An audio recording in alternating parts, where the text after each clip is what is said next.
आज की इस क्लास में मैं डिस्कस करूंगा वो क्वेश्चंस जो सीबीएसई बोर्ड के हैं और प्रीवियस ईयर्स में आए हुए हैं। इसमें हम चैप्टर आज जो सेलेक्ट कर रहे हैं वो एमीन्स का चैप्टर ले रहे हैं। इसके अलावा हर चैप्टर के मैं इसी तरह से सारे प्रीवियसली आस्क्ड क्वेश्चन जितने भी हैं वो डिस्कस कर दूंगा, और ये आपके बोर्ड के लिए ये मोर देन एनफ क्वेश्चंस हैं। अगर आप इन्हीं को बार बार रिपीट कर लो तो आपके बोर्ड के लिए ये काफी रहेगा। लेकिन इनको करने से पहले एक बार जो क्लास में थ्योरी की हुई है बड़ी फास्ट एक बार रिवीजन उसे कर लो। आधा एक घंटा लगा करके, ज्यादा टाइम नहीं लगाओ, आधा एक घंटा लगा करके फास्ट रिवीजन कर लो और फिर इन क्वेश्चंस को करो। और इन क्वेश्चंस को करने का तरीका ऐसे नहीं है कि बस आपने देख लिए इनको वीडियो लेक्चर की तरह से। आपको इनको कॉपी पेन लेकर के बैठो। जो क्वेश्चंस हैं, जैसे क्वेश्चन आएगा स्क्रीन पर उसको आप ट्राई कर लो, और नहीं हो रहा है तो आप उसका आंसर देख लो। कम से कम 2 या 3 बार, केमिस्ट्री में रिवीजन बड़ा इंपॉर्टेंट होता है, 2 या 3 बार आपको ये रिपीट करने पड़ेंगे। हर चैप्टर के लिए इसी तरह से होंगे। सिर्फ आप इनको ही कर जाओगे तो बोर्ड में आपके पूरे नंबर आ जाएंगे। इसमें मैंने वो पार्ट नहीं लिया है क्योंकि पहले बहुत सारा सिलेबस इधर उधर होता था पुराने सालों में, जो बहुत सारे क्वेश्चंस ऐसे ही हैं। आप अपनी अगर जो प्रीवियसली आस्क्ड क्वेश्चन है वहां से अगर आप करते हो तो बहुत सारे क्वेश्चन ऐसे मिलेंगे जो मैंने स्किप किए हैं। वो वाले क्वेश्चन वो हैं जो अब सिलेबस में नहीं है। सिलेबस इधर उधर होता रहता है क्योंकि कई बार, तो वो फिर हमने नहीं लिए हैं। जैसे इसी साल जो है डायजोनियम सॉल्ट अभी इस साल सिलेबस में नहीं है, तो जो उससे रिलेटेड क्वेश्चन है वो मैंने एमीन्स के नहीं लिए हैं। लेकिन फिर भी जो ज्यादा इंपॉर्टेंट चीजें हैं जो कंपटीशन के लिए इंपॉर्टेंट है वो मैंने इसमें ली हैं। तो बड़े आसान क्वेश्चन होते हैं, ये कोई बहुत मुश्किल क्वेश्चन नहीं होते। पहला क्वेश्चन मैं शुरू करने जा रहा हूं। Right IUPAC name of following compound. तेजी से हम इन्हें करेंगे सबको। सबसे पहले जो भी स्ट्रक्चर हमें गिवन होता है जिसका आईयूपीएसी नेम लिखना होता है उसे ओपन करके लिखो। यहीं के यहीं आईयूपीएसी नेम नहीं लिखना। जैसे ये नाइट्रोजन है, CH3 लगा हुआ है इस पर। यहाँ कार्बन एंड कार्बन, 2 कार्बन ये हो गए, 2 कार्बन ये हो गए। इसे मैंने ओपन करके लिख लिया कंपाउंड को। तो ये एमीन है। एमीन का नाम लिखने के लिए हम क्या करते थे, लंबी चेन बनाते थे। एन पोजीशन पर एक इथाइल लगा है, एक मिथाइल लगा है, तो नाम इस कंपाउंड का हो जाएगा एन इथाइल। पहले लिखना है, फिर उसके बाद लिखा जाएगा कैपिटल एन मतलब नाइट्रोजन पर, एन मिथाइल। इथन अमाइन, ये इस कंपाउंड का नाम दिया जाएगा। जो सामने लिखा है ये इस मॉलिक्यूल का नाम होगा। आईयूपीएसी नेम है, ये कॉमन नेम नहीं है।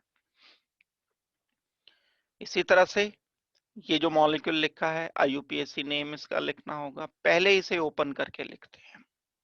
Nitrogen, carbon and carbon, CH2 CH3 लिख दिया मैंने। ये यहाँ CH3 लगा है, CH3 लगा है, 1 और 2।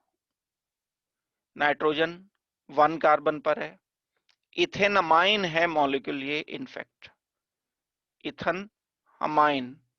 और नाइट्रोजन पर 2 मिथाइल ग्रुप लगे हुए हैं, तो नाम इसका हो जाएगा N,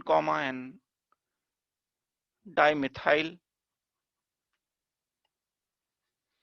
इथेनमाइन।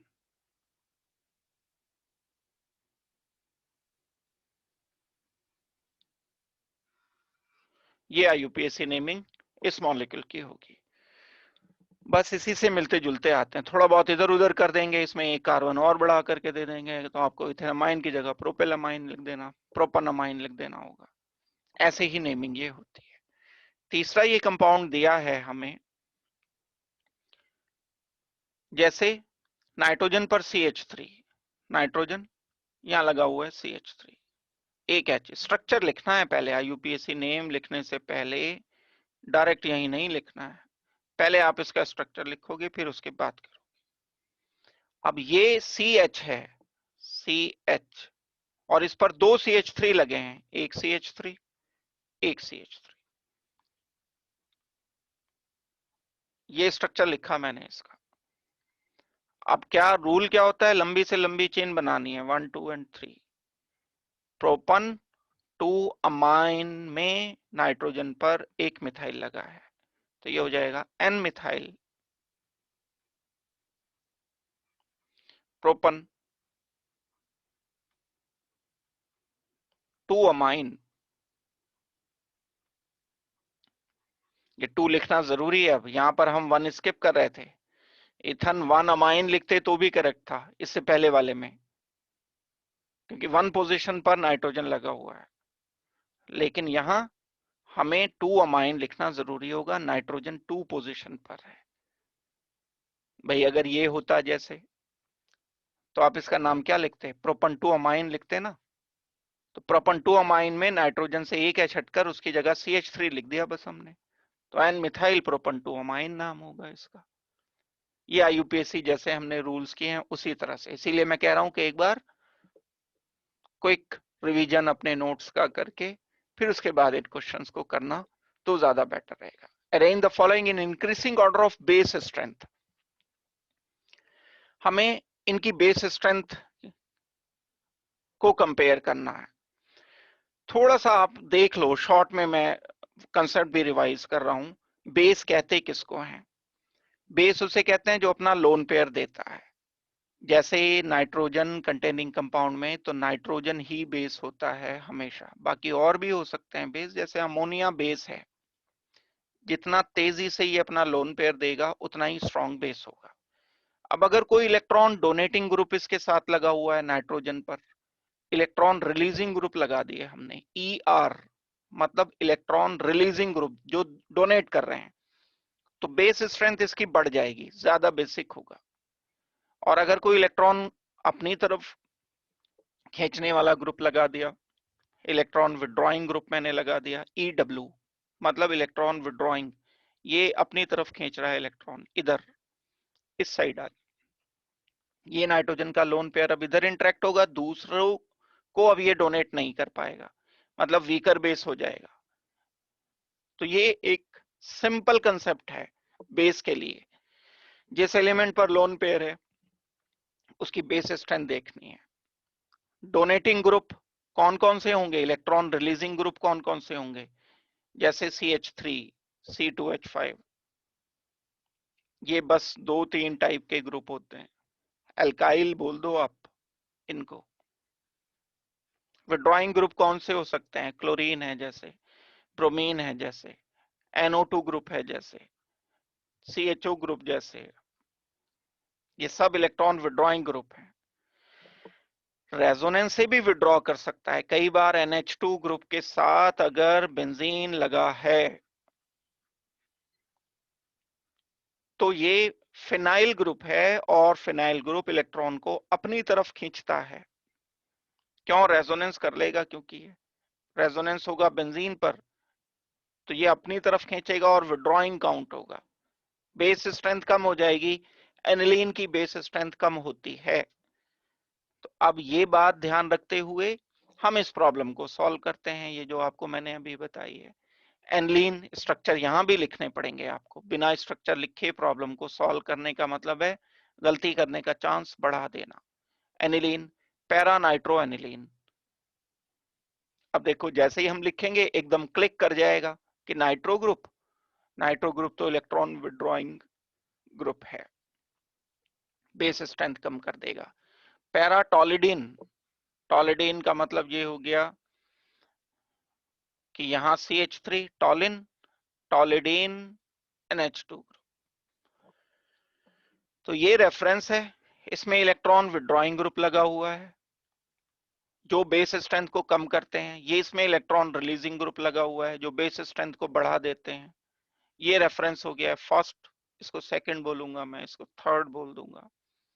थर्ड की बेस स्ट्रेंथ सबसे ज्यादा है, सबसे कम हो जाएगी सेकंड की, इन बिटवीन फर्स्ट आ जाएगा।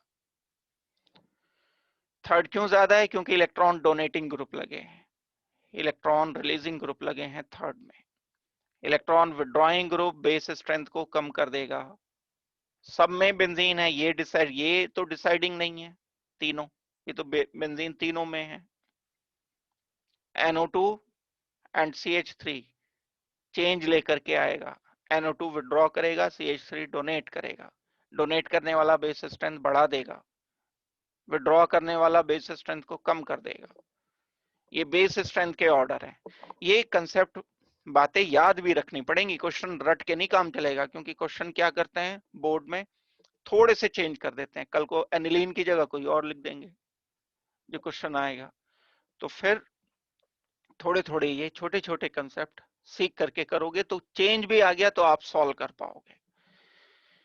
दूसरा क्वेश्चन हम देखते हैं इसके बाद, arrange the following compounds in increasing order of their solubility in water. Solubility का बहुत बड़ा रिलेशन वाटर में हाइड्रोजन बॉन्डिंग के साथ होता है। अभी क्वेश्चन आया नहीं, लेकिन कंसेप्ट दिमाग में आ जाना चाहिए। वाटर से सॉल्युबिलिटी अगर हम किसी चीज की कर रहे हैं तो वाटर पोलर होता है, वाटर हाइड्रोजन बॉन्ड बनाने में कैपेबल है और हाइड्रोजन बॉन्डिंग बना सकता है। जो एमीन चैप्टर हम पढ़ रहे हैं इसमें ये नाइट्रोजन है, ये नाइट्रोजन है, ये नाइट्रोजन है। नाइट्रोजन इलेक्ट्रोनेगेटिव एलिमेंट है, इसके साथ हाइड्रोजन लगे हैं, 2 हाइड्रोजन लगे हैं इस नाइट्रोजन के साथ, कार्बन एंड कार्बन। यहां पर नाइट्रोजन पर 1 हाइड्रोजन है, 2 कार्बन लगे हैं, 2 इथाइल ग्रुप लगे हैं। स्ट्रक्चर लिखा है मैंने, ये एक ही वाला एग्जाम्पल लिखा।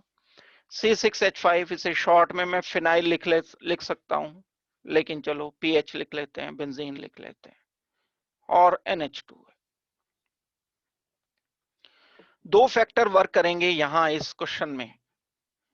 जैसे जैसे नंबर ऑफ कार्बन बढ़ते जाते हैं सॉल्युबिलिटी कम होती जाती है वाटर में। एक बात, पहला पॉइंट क्या, सॉल्युबिलिटी का रिलेशन किस बात से है, ग्रेटर कार्बन, कार्बन की संख्या ज्यादा, सॉल्युबिलिटी कम। दूसरी बात, हाइड्रोजन बॉन्डिंग, हाइड्रोजन बॉन्ड ज्यादा, सॉल्युबिलिटी ज्यादा। ये बड़ी सिंपल सी बात हमें एक सोचनी पड़ेगी। तो जो सिंपल कम कार्बन के एमीन होते हैं वो तो पूरी तरह से डिसॉल्व इसलिए हो जाते हैं क्योंकि कार्बन की संख्या कम है, उसमें सॉल्युबिलिटी ज्यादा हो जाएगी। कार्बन कम हो गए तो सॉल्युबिलिटी ज्यादा होगी। लेकिन अगर मैं इन दोनों को कंपेयर करता हूं, इसको मैं 1 बोल रहा हूं, इसको मैं सेकंड बोलता हूं, इसको मैं थर्ड बोलता हूं, इन दोनों को मैंने कंपेयर किया सेकंड एंड थर्ड को, तो ये 2 हाइड्रोजन हाइड्रोजन बॉन्ड बनाने में कैपेबल हैं, थर्ड वाले में तो 2 हाइड्रोजन हाइड्रोजन बॉन्ड बनाएंगे। जबकि सेकंड केस में सिर्फ 1 हाइड्रोजन है जो हाइड्रोजन बॉन्ड बना सकता है। हाइड्रोजन बॉन्ड कम हो गया तो सॉल्युबिलिटी, सेकेंडरी अमीन की सॉल्युबिलिटी कम हुआ करती है प्राइमरी अमीन के कंपैरिजन में। प्राइमरी अमीन ज्यादा सॉल्युबल इसलिए है क्योंकि ज्यादा हाइड्रोजन बॉन्ड बनाते हैं, सेकेंडरी अमीन कम सॉल्युबल इसलिए हैं क्योंकि उसमें नाइट्रोजन पर हाइड्रोजन की संख्या कम रह गई। हाइड्रोजन की संख्या कम रह गई तो इसका मतलब है सॉल्युबिलिटी कम हो जाएगी वाटर में। और कार्बन भी वही बात कह रहा है जो हाइड्रोजन बॉन्डिंग कहती है। तो इस हिसाब से थर्ड, इन दोनों में थर्ड ज्यादा होगा, सेकंड कम सॉल्युबल होगा वाटर में। बात आती है इसकी, इसमें तो बहुत ज्यादा कार्बन है, बहुत बड़ा ग्रुप है, इसको हमने हाइड्रोफोबिक बोला था। ये हाइड्रोफोबिक होता है, ये वाटर में डिसॉल्व नहीं रखने के लिए काफी है इतने सारे carbon.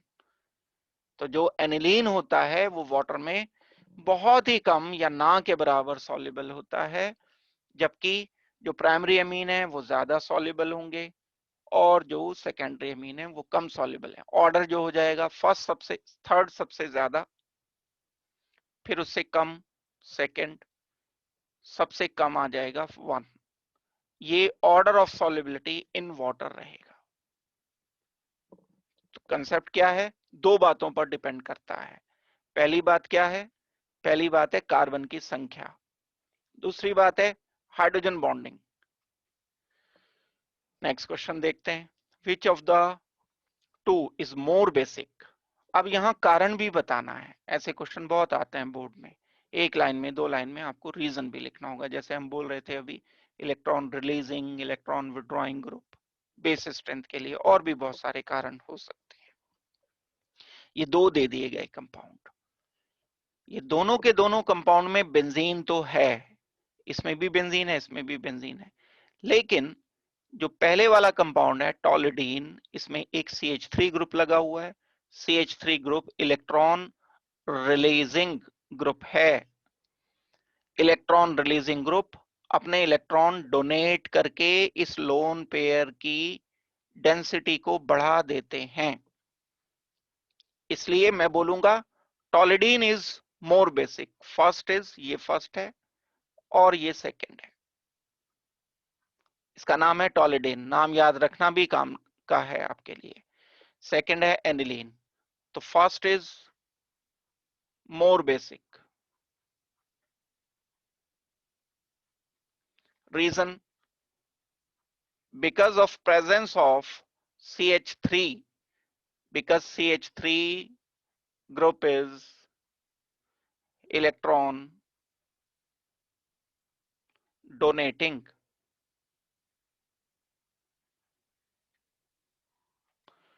and electron donating group से लोन पेयर की डेंसिटी बढ़ जाती है, ये कारण होगा, ये होना चाहिए रीजन। बहुत सिंपल सा क्वेश्चन है और सिंपल सा इसका आंसर हो जाएगा। नेक्स्ट क्वेश्चन देखेंगे, विच of the two is more basic and why.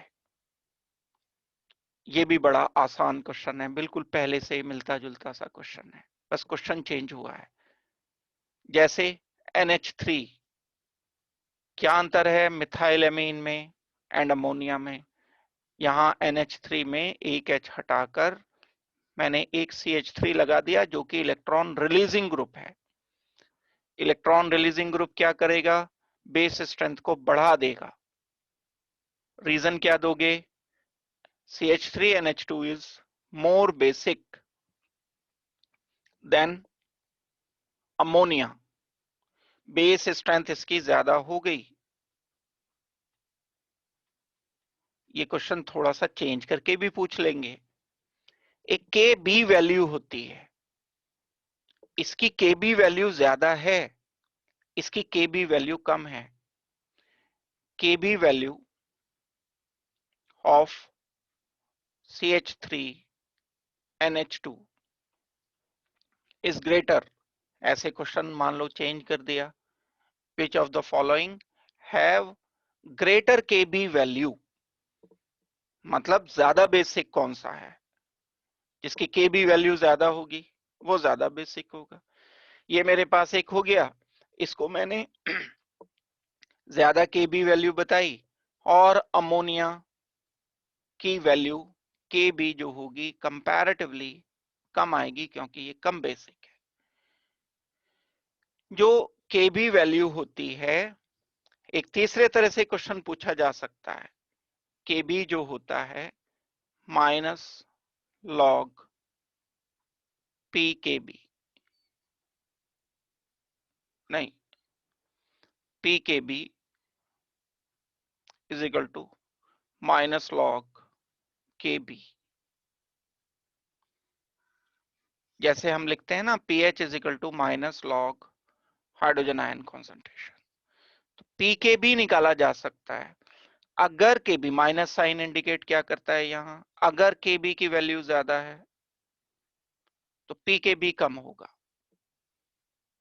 Means for strong base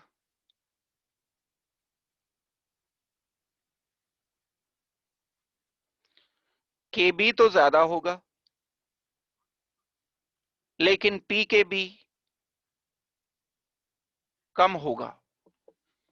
अगर स्ट्रॉन्ग बेस है, कोई दो बेस को हम कंपेयर कर रहे हैं, उन दो में से एक ज्यादा बेसिक है, जो ज्यादा बेसिक है उसके लिए Kb की वैल्यू ज्यादा है, जिसके लिए Kb की वैल्यू ज्यादा है उसके लिए Pkb की वैल्यू कम है। तो इन दोनों केस में अगर क्वेश्चन ये आता कि विच of the following have greater Pkb value, तो जो वीकर बेस है उसकी वैल्यू Pkb की ज्यादा होगी। यानी अगर मैं इसे ऐसे लिखता हूं, pKb of CH3NH2 is less than pKb of NH3। तो हर एंगल से हमने इस क्वेश्चन को कर लिया और इन्हीं 3 पैटर्न पर ये क्वेश्चन आते हैं। बेस स्ट्रेंथ से रिलेटेड क्वेश्चन कैसे आएंगे आपके पास? या तो आपको लिख दिए जाएंगे 2 compound, which is more basic, which is less basic. एक बात ये तो पता करना ही करना पड़ेगा आपको। अगर आपको ये बात पता चल गई कि कौन सा ज्यादा बेसिक है, कौन सा कम बेसिक है, उसका तरीका मैंने बताया अभी। Electron withdrawing, electron releasing group देखना है बस, और कुछ नहीं देखना। बता दिया हमने ज्यादा बेसिक, जो ज्यादा बेसिक है उसके लिए केबी की वैल्यू ज्यादा डिसाइड करो, पीकेबी की वैल्यू कम डिसाइड करो, बस इतनी सी बात है। इनवर्स रिलेशन होता है केबी में एंड पीकेबी में। तो ऐसे भी क्वेश्चंस अभी ये आएंगे। Further, which of the two is more basic and why, कारण भी बताना है। CH3NH2 और बेंजीन NH2। ये जो बेंजीन NH2 है, इसमें benzene works as electron withdrawing aniline है। ये इस बेंजीन में आप बहुत अच्छी तरह से जानते हो कि एक फिनोमिनन होता है कारण देने के लिए, रीजन की बात हो रही है। नाइट्रोजन का लोन पेयर रेजोनेंस करने में कैपेबल है। बेस हम कहते किसको हैं? जो अपना लोन पेयर किसी को जाकर डोनेट करता है तो वो बेसिक होता है। क्यों अमोनिया बेसिक है? क्योंकि इसका लोन पेयर किसी को डोनेट किया जा सकता है। चलो मान लेते हैं H को डोनेट किया गया, तो ये एसिड है, ये बेस है। अब मैं अमोनिया की जगह या CH3NH2 की जगह एक एनिलीन ले रहा हूं। जब मैं एनिलीन यूज करता हूं तब ये नाइट्रोजन का लोन पेयर डोनेट किया जाएगा H पॉजिटिव को, लेकिन इसका ध्यान इधर भी भटका हुआ है, इधर ये रेजोनेंस भी कर रहा है, तो डोनेशन कम हो गया, ये लेस डोनेशन। अगर ये कम डोनेट कर पा रहा है तो कम बेसिक हो जाएगा। इसीलिए हम बोल रहे हैं कि जो इलेक्ट्रॉन विड्रॉइंग ग्रुप होते हैं वो बेस स्ट्रेंथ को कम कर देते हैं। तो एनिलीन में NH2 कम बेसिक है क्योंकि lone pair of nitrogen, reason आपको क्या लिखना पड़ेगा? Because lone pair of nitrogen is taking part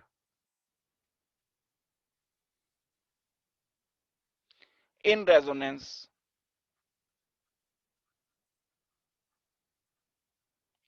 so less available।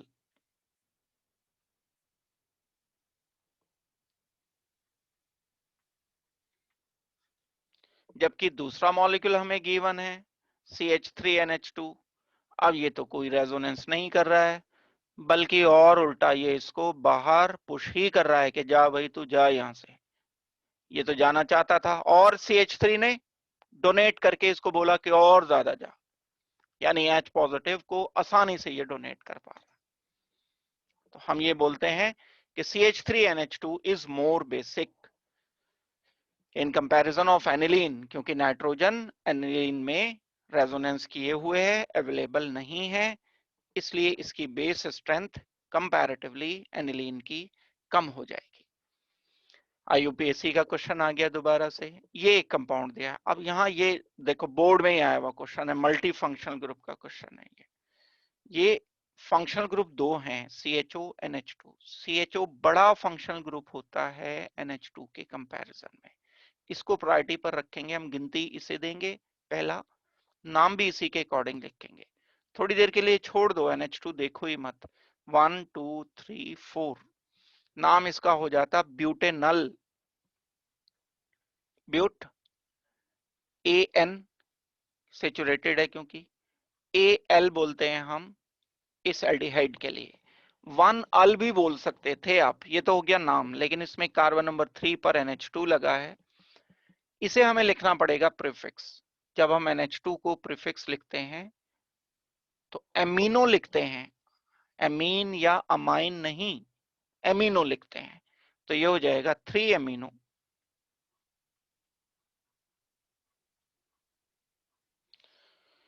Butane 1 अल या ब्यूटेनल। ये इस कंपाउंड का जो सामने लिखा है नाम होगा, मल्टी फंक्शनल है। NH2CHO 2 फंक्शनल ग्रुप हैं, लेकिन क्योंकि CHO बड़ा फंक्शनल ग्रुप है तो नाम हम CHO के अकॉर्डिंग लिखेंगे। ये रूल के अकॉर्डिंग मैंने आपको इसका IUPAC नेम बता दिया है। Arrange the following in increasing order of basic strength, फिर वही क्वेश्चन है जो पहले था। बेंजीन NH2, स्ट्रक्चर लिखेंगे तो बात ज्यादा अच्छी तरह से क्लियर होगी। इसके बाद benzene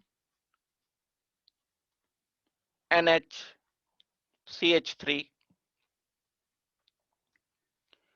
benzene CH2 NH2।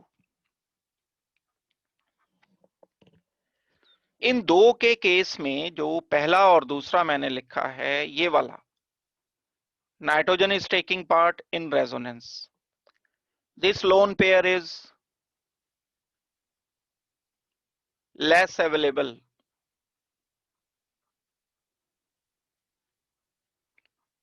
Means less basic. Same कहानी यहां दोहराई जा रही है। नाइट्रोजन का loan pair is taking part in resonance, जो कॉन्जुगेटेड होते हैं, ये कभी पढ़ा होगा आपने, जब लोन पेयर डबल बॉन्ड के साथ डायरेक्टली कनेक्टेड रहता है, कॉन्जुगेटेड रहता है, रेजोनेंस दे सकता है। डायरेक्टली कनेक्टेड की बात है, जब डायरेक्टली कनेक्टेड नहीं होता तब वो रेजोनेंस नहीं देता, जैसा कि इसमें है। बेंजाइल अमीन है ये, इस बेंजाइल अमीन में नाइट्रोजन का लोन पेयर यहां कार्बन से लगा है जो कार्बन sp3 है। अब ये रेजोनेंस मैं नहीं कर सकता, ऐसा तो नहीं होगा क्योंकि ये डबल बॉन्डेड नहीं है, ये क्रॉस कर दिया मैंने। Now this loan pair is more available,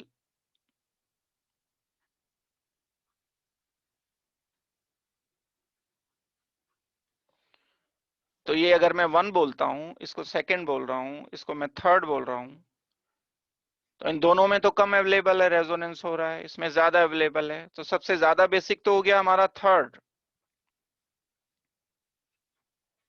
क्योंकि not taking part in resonance, ये दोनों में रेजोनेंस हो रहा है। अब बारी आती है सबसे ज्यादा, तो इसे डिक्लेयर कर दिया हमने। अब बात आ गई है फर्स्ट एंड सेकंड की। इस सेकंड में एक CH3 इलेक्ट्रॉन डोनेटिंग ग्रुप भी लगा है।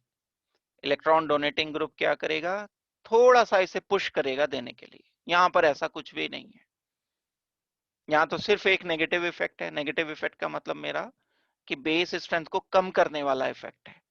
यहां बेस स्ट्रेंथ को कम करने वाला इफेक्ट भी है, बेस स्ट्रेंथ बढ़ाने वाला इफेक्ट भी है। तो इन दोनों में सेकंड ज्यादा होगा, तीनों में नहीं, दोनों में। सबसे ज्यादा थर्ड, सेकंड, फिर 1 बेस स्ट्रेंथ है। यही ऑर्डर इनकी के बी वैल्यूज का होगा। के बी का ऑर्डर भी यही है, यही बेस स्ट्रेंथ का है। अगर पी के बी पूछ लिया होता तो 1 का सबसे ज्यादा होता, थर्ड का सबसे कम, जो सबसे ज्यादा बेसिक उसका पी के बी सबसे कम, ये हमें आंसर लिखना होगा। तो देखो अभी मैं बता रहा था, थोड़ा सा चेंज आ गया ना पहली प्रॉब्लम में और इसमें, थोड़ा थोड़ा सा अंतर करके, इसलिए कंसेप्ट पता होना चाहिए।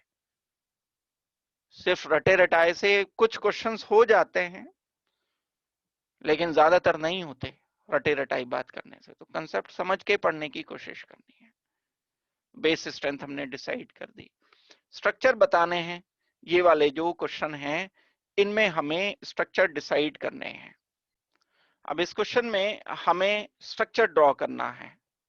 ये भी बहुत मुश्किल क्वेश्चन नहीं होते, हमें बस systematically prop 2n 1 amine, prop का मतलब होता है 3 कार्बन, 1 2 एंड 3, 2 पर डबल बॉन्ड, 1 पर एमीन, किधर भी लिख लो, जिसे आप 1 लिखोगे वहीं NH2 लिख लो।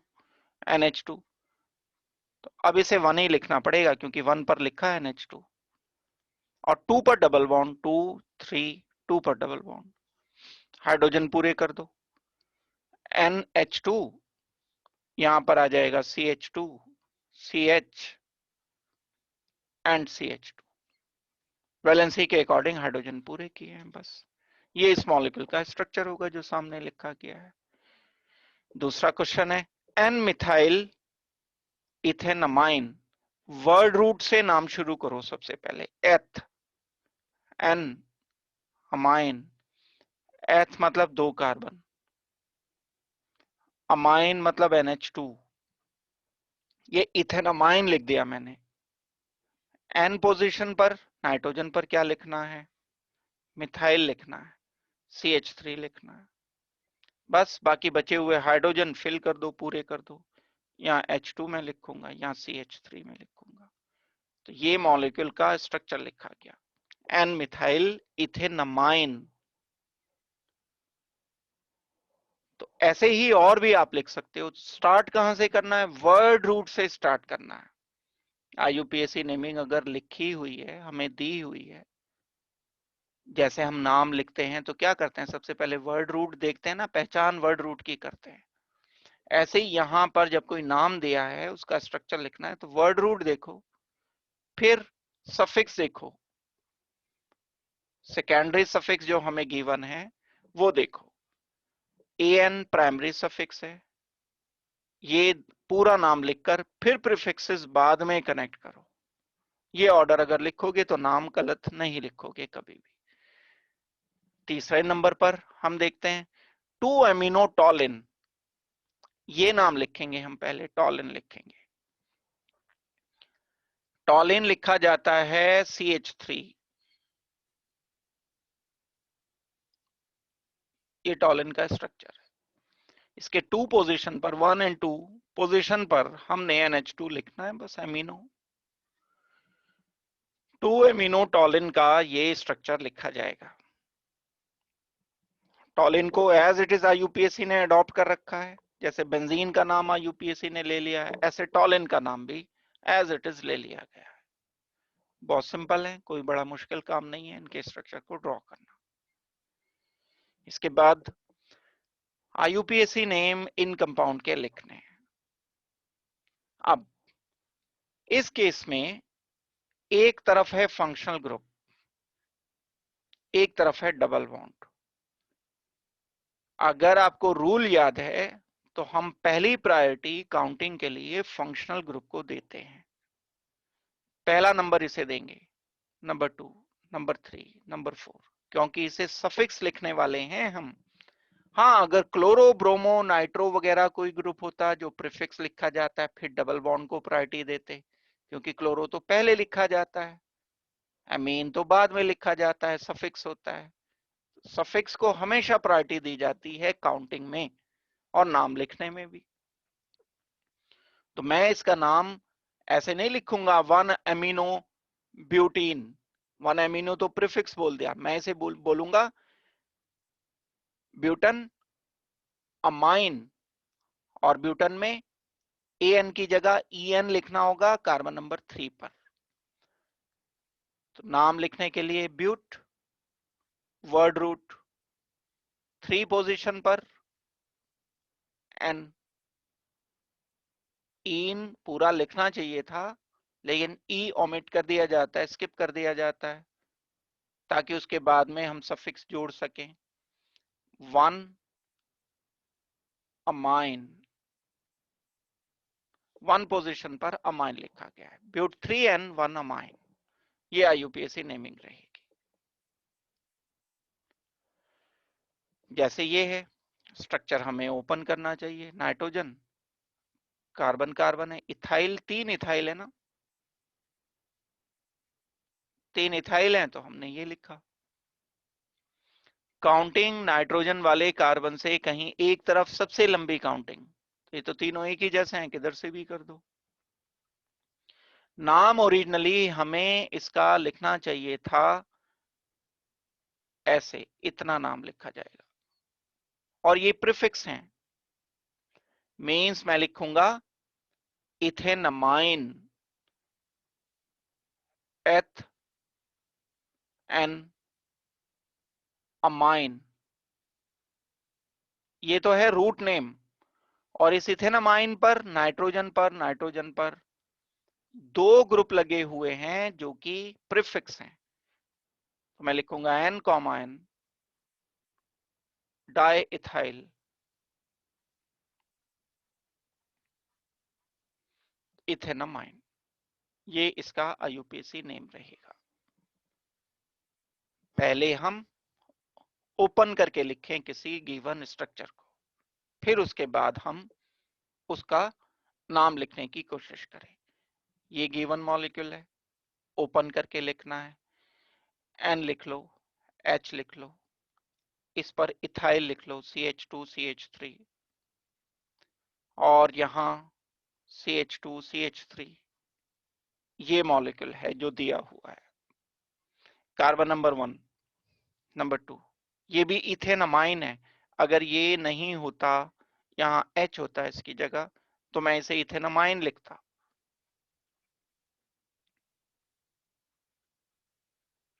इस इथेनमाइन पर नाइट्रोजन पर इथाइल ग्रुप लगा हुआ है, तो मैं लिख दूंगा N इथाइल,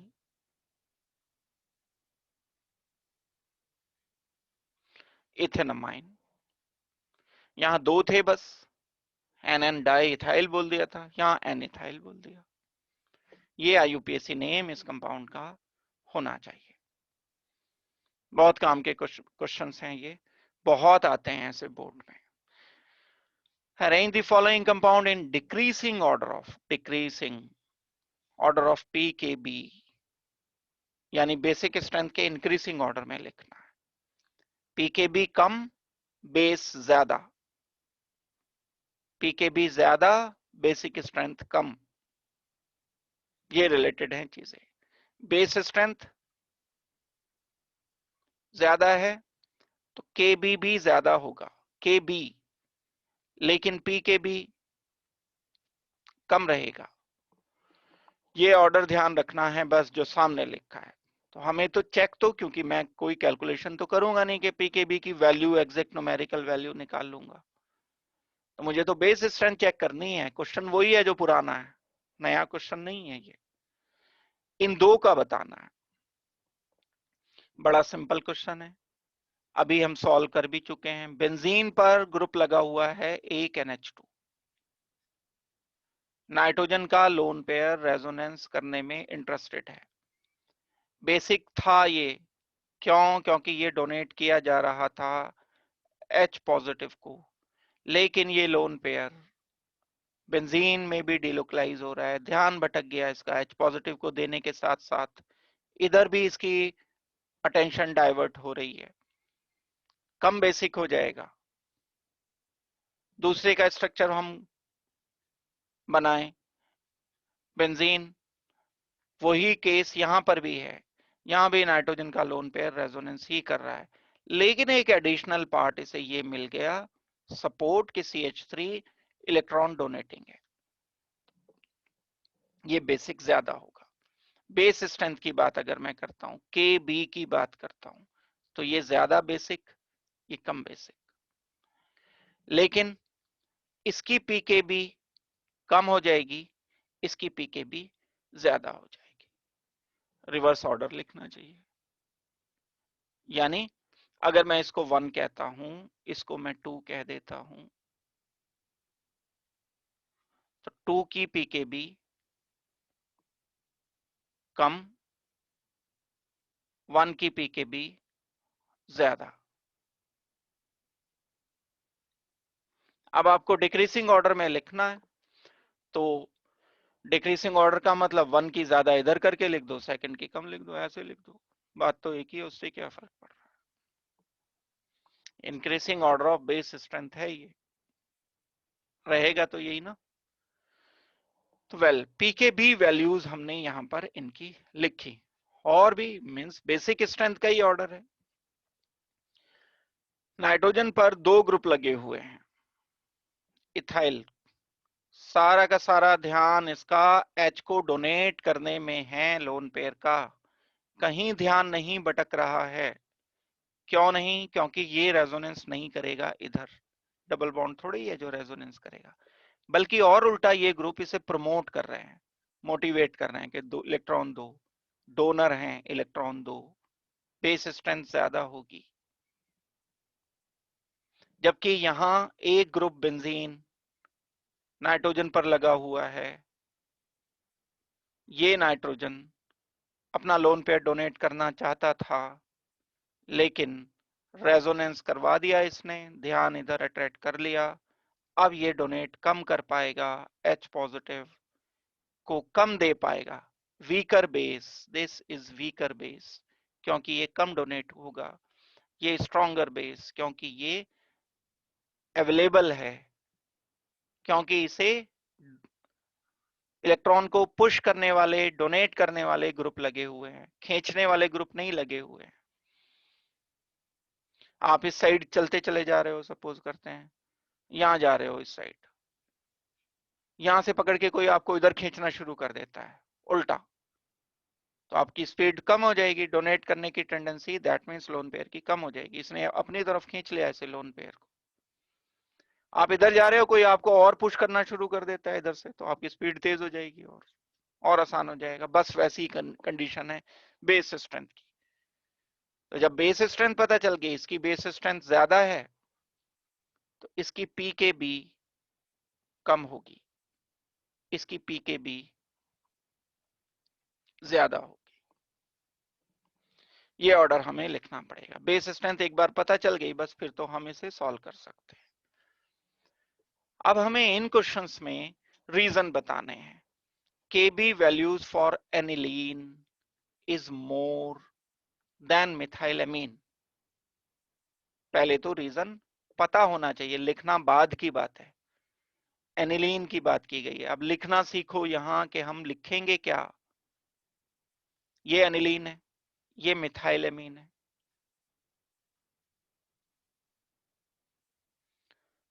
CH3, पहला आप स्टेटमेंट लिखोगे, methylamine is more basic than aniline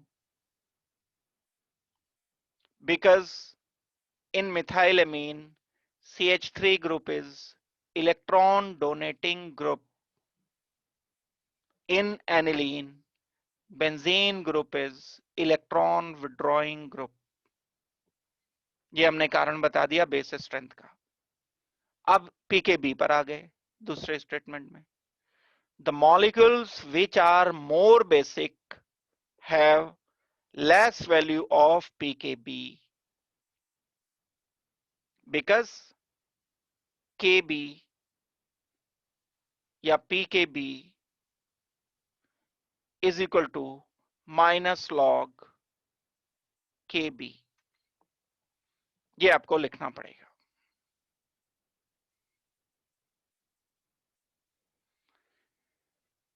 बात मेरी समझ आ गई? लिखा ही रहा हूं, चलो मैं इसको।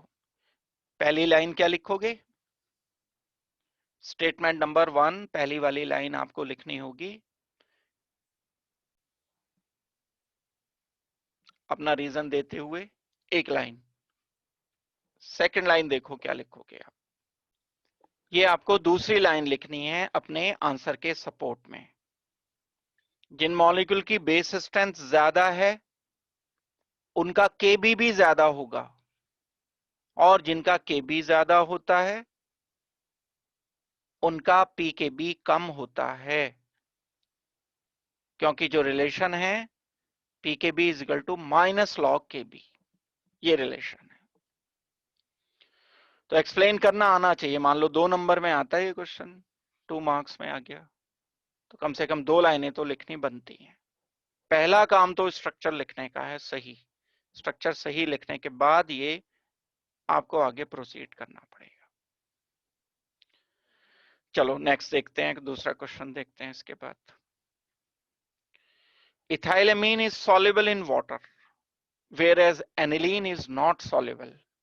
अभी थोड़ी देर पहले ये क्वेश्चन आया था, बस हमें रीजन नहीं लिखना था, तब बताना था, लेकिन रीजन मैंने बताया था आपको।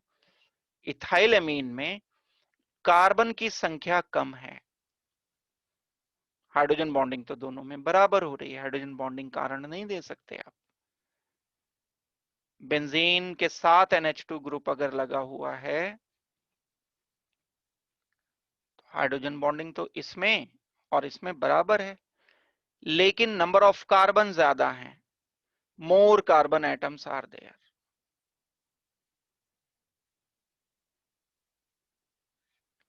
ज्यादा कार्बन होने का मतलब लेस सॉल्युबल इन वाटर।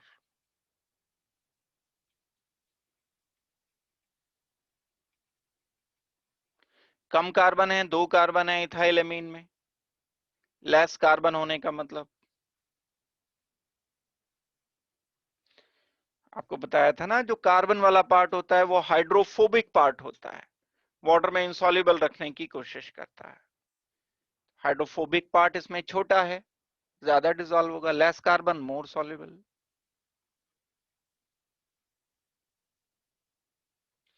बाकी फैक्टर सेम है, बाकी फैक्टर गवर्न नहीं कर रहे हैं। तो आप सीधा सा अगर लिखना है आंसर, तो क्योंकि एनिलीन में कार्बन ज्यादा होते हैं इसलिए ये वाटर में कम डिसॉल्व होता है या डिसॉल्व नहीं हो पाता है। इथाइलेमीन में कार्बन कम है, इथाइलेमीन मिथाइलेमीन में अगर आपसे पूछ लिया तो मिथाइलेमीन ज्यादा सॉल्युबल होगा, क्योंकि मिथाइलेमीन में कार्बन एक है। जैसे जैसे कार्बन बढ़ते चले जाएंगे सॉल्युबिलिटी कम होती चली जाएगी। तो ये कारण हमने बताया। थर्ड पर आते हैं, तीसरी बात, तीसरा क्वेश्चन करते हैं। Primary amines have higher boiling points than tertiary amine. इसका कारण अलग है, क्योंकि इसमें कार्बन की संख्या नहीं खोली इन्होंने, कार्बन की संख्या तो बराबर भी हो सकती है ना। एक मैं लिखता हूं primary amine CH3, CH2, CH2NH2, ये प्राइमरी एमीन है। एक है मेरे पास टर्शियरी एमीन, कार्बन बराबर है लेकिन उसमें CH3, CH3, CH3। अब इस पे तो नाइट्रोजन के पास तो हाइड्रोजन ही नहीं है, तो ये वाटर के साथ, क्योंकि इस पर हाइड्रोजन नहीं है तो ये हाइड्रोजन बॉन्ड नहीं बना पाएगा। जो प्राइमरी अमीन है, प्राइमरी अमीन में नाइट्रोजन के पास 2 हाइड्रोजन हैं, ये हाइड्रोजन बॉन्ड बना पाएंगे। अगर ये हाइड्रोजन बॉन्ड बना पा रहे हैं तो इसके बावजूद भी के नंबर ऑफ कार्बन सेम है, यहां 3 है कार्बन, यहां भी 3 कार्बन है। नंबर ऑफ कार्बन सेम होने के बावजूद भी, क्योंकि प्राइमरी अमीन में हाइड्रोजन बॉन्डिंग की संख्या ज्यादा होती है, इसलिए ये डिसॉल्व हो जाता है, ज्यादा डिसॉल्व हो जाता है। एंड बॉइलिंग पॉइंट भी इसके ज्यादा होंगे। 2 बातें बताई मैंने, एक तो सॉल्युबिलिटी, एक बॉइलिंग पॉइंट। ये जो मैंने डिस्कस कर दिया आपको, बॉइलिंग पॉइंट के लिए भी रीजन है, लेकिन ये रीजन हम सॉल्युबिलिटी के लिए अप्लाई कर सकते हैं। जो टर्शियरी अमीन है वाटर से इंटरेक्ट कम करेगा, नहीं कर पाएगा, तो टर्शियरी अमीन लेस सॉल्युबल, मोर सॉल्युबल, क्योंकि हाइड्रोजन बॉन्डिंग ज्यादा है। एक क्वेश्चन का आंसर सॉल्युबिलिटी। दूसरा यहां जो क्वेश्चन पूछा गया है वो है बॉइलिंग पॉइंट। अब बॉइलिंग पॉइंट के लिए मुझे वाटर तो मिला करके बॉईल करना नहीं होगा, प्योर कंपाउंड को चेक करना होगा। इस टर्शियरी एमीन के 2 मॉलिक्यूल आपस में हाइड्रोजन बॉन्ड नहीं बना पाएंगे, कारण सेम है, लेकिन बस वाटर हट गया। अब इसके 2 मॉलिक्यूल के बीच में हाइड्रोजन बॉन्डिंग नहीं बनेगी, क्योंकि पोलर हाइड्रोजन नहीं है। जबकि प्राइमरी अमीन के 2 मॉलिक्यूल के बीच में हाइड्रोजन बॉन्ड बनेगा। यहां नाइट्रोजन लिखता हूं मैं, नाइट्रोजन एंड हाइड्रोजन के बीच में हाइड्रोजन बॉन्डिंग आपको बनानी पड़ेगी। ये हाइड्रोजन बॉन्डिंग बन गई तो ये 2 मॉलिक्यूल आपस में बंध गए प्राइमरी अमीन के। ये मैंने नीचे वाला गलत लिख दिया, सेकेंडरी कर दिया, इसे H लिखना है यहां पर। क्योंकि रीजन क्या दोगे, एक लाइन में रीजन आ जाएगा। प्राइमरी अमीन क्योंकि आपस में इंटरेक्ट करते हैं, हाइड्रोजन बॉन्डिंग ज्यादा बनाते हैं, इसलिए प्राइमरी अमीन के बॉइलिंग पॉइंट ज्यादा होते हैं। सेकेंडरी अमीन के दो मॉलिक्यूल आपस में हाइड्रोजन बॉन्डिंग नहीं बनाएंगे, इसलिए सेकेंडरी अमीन के बॉइलिंग पॉइंट कम होते हैं। यही क्वेश्चन सॉल्युबिलिटी का होता तो आप बोलते प्राइमरी अमीन क्योंकि वाटर से ज्यादा, वाटर आ गया बीच में, सॉल्युबिलिटी के लिए वाटर लाना पड़ेगा। प्राइमरी अमीन क्योंकि वाटर से हाइड्रोजन बॉन्डिंग बनाते हैं, इसलिए ज्यादा डिसॉल्व हो जाते हैं। सेकेंड टर्शियरी अमीन क्योंकि वाटर से कम हाइड्रोजन बॉन्डिंग बनाते हैं, इसलिए डिसॉल्व नहीं होते हैं या कम सॉल्युबल रहते हैं। दो क्वेश्चन हो गए ये साथ के साथ, दो रीजनिंग के क्वेश्चन, दोनों आने वाले क्वेश्चन है।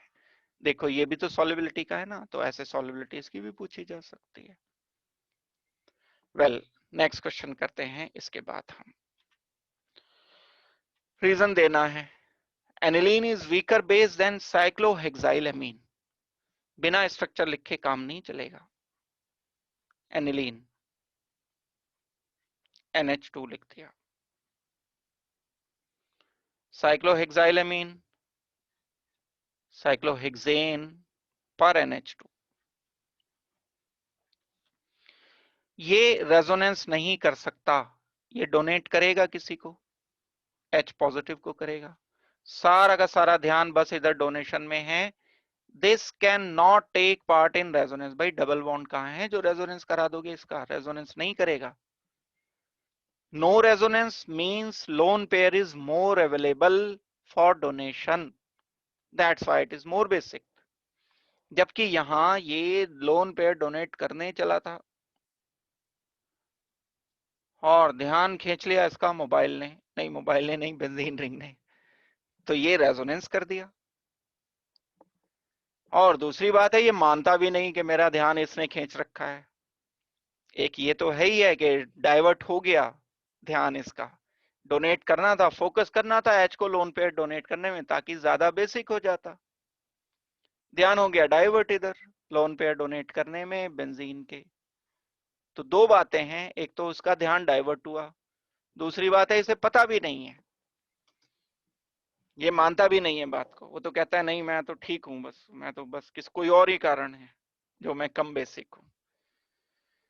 तो जो भी मॉलिक्यूल रेजोनेंस कर लेते हैं लोन पेयर जिनके, वो कम बेसिक हो जाते हैं। वही फिनोमिनन यहां पर आपको एक्सप्लेन करना होगा। लिखोगे क्या, आंसर क्या लिखोगे? इन aniline resonance of lone pair of nitrogen is possible, but in cyclohexylamine resonance of lone pair of nitrogen is not possible, so lone pair is more available in cyclohexylamine, that's why it is more basic। ये आपको answer लिखना पड़ेगा। It is difficult to, ये भी reason बताना, it is difficult to prepare pure amine by ammonolysis of alkyl halide. ये preparation से question आ गया, रीजनिंग का क्वेश्चन है तो इसलिए लेना पड़ा यहां इसको, लेकिन ये प्रिपरेशन से है। अब पहले तो एमिनोलिसिस दिमाग में जिसके नहीं है वो ये क्वेश्चन नहीं सोच पाएगा, डायरेक्ट नहीं होगा। एमिनोलिसिस सोचो क्या होता था, हम एल्काइल हैलाइड लेते थे CH3Cl, उसको अमोनिया से रिएक्शन करते थे, नाइट्रोजन का लोन पेयर यहां रिएक्शन करता था, Cl हट जाता था, एक कंपाउंड मिलता था हमें CH3NH2। एल्काइल हैलाइड से हमने एमीन बना दिया, प्योर एमीन नहीं बना सकते हम, क्योंकि ये जो बनता है it will again react with methyl chloride. दोबारा से कौन रोक लेगा इसको रिएक्शन करने से? ज्यादा बेसिक है ये, अमोनिया से ज्यादा रिएक्शन करेगा, पहले से ज्यादा, अमोनिया जितना रिएक्शन कर रहा था उससे ज्यादा रिएक्शन करेगा, ये सेकेंडरी भी मिल जाएगा।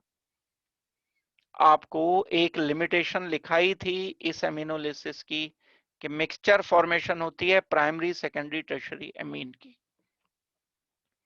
तो अपने सपोर्ट में आपको ये लाइन रिएक्शन की लिख देनी होगी।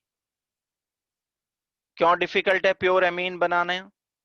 प्योर एमीन बनाना क्योंकि जो एमीन बनता है, because the primary amine formed further react with methyl chloride to give secondary amine, which can further react with methyl chloride to give tertiary and followed by quaternary amine. ये बनते चले जाएंगे, भले ही हम कंट्रोल भी करें, मिथाइल क्लोराइड के concentration को कम भी लें, लेकिन कुछ ना कुछ तो बनेगा ही।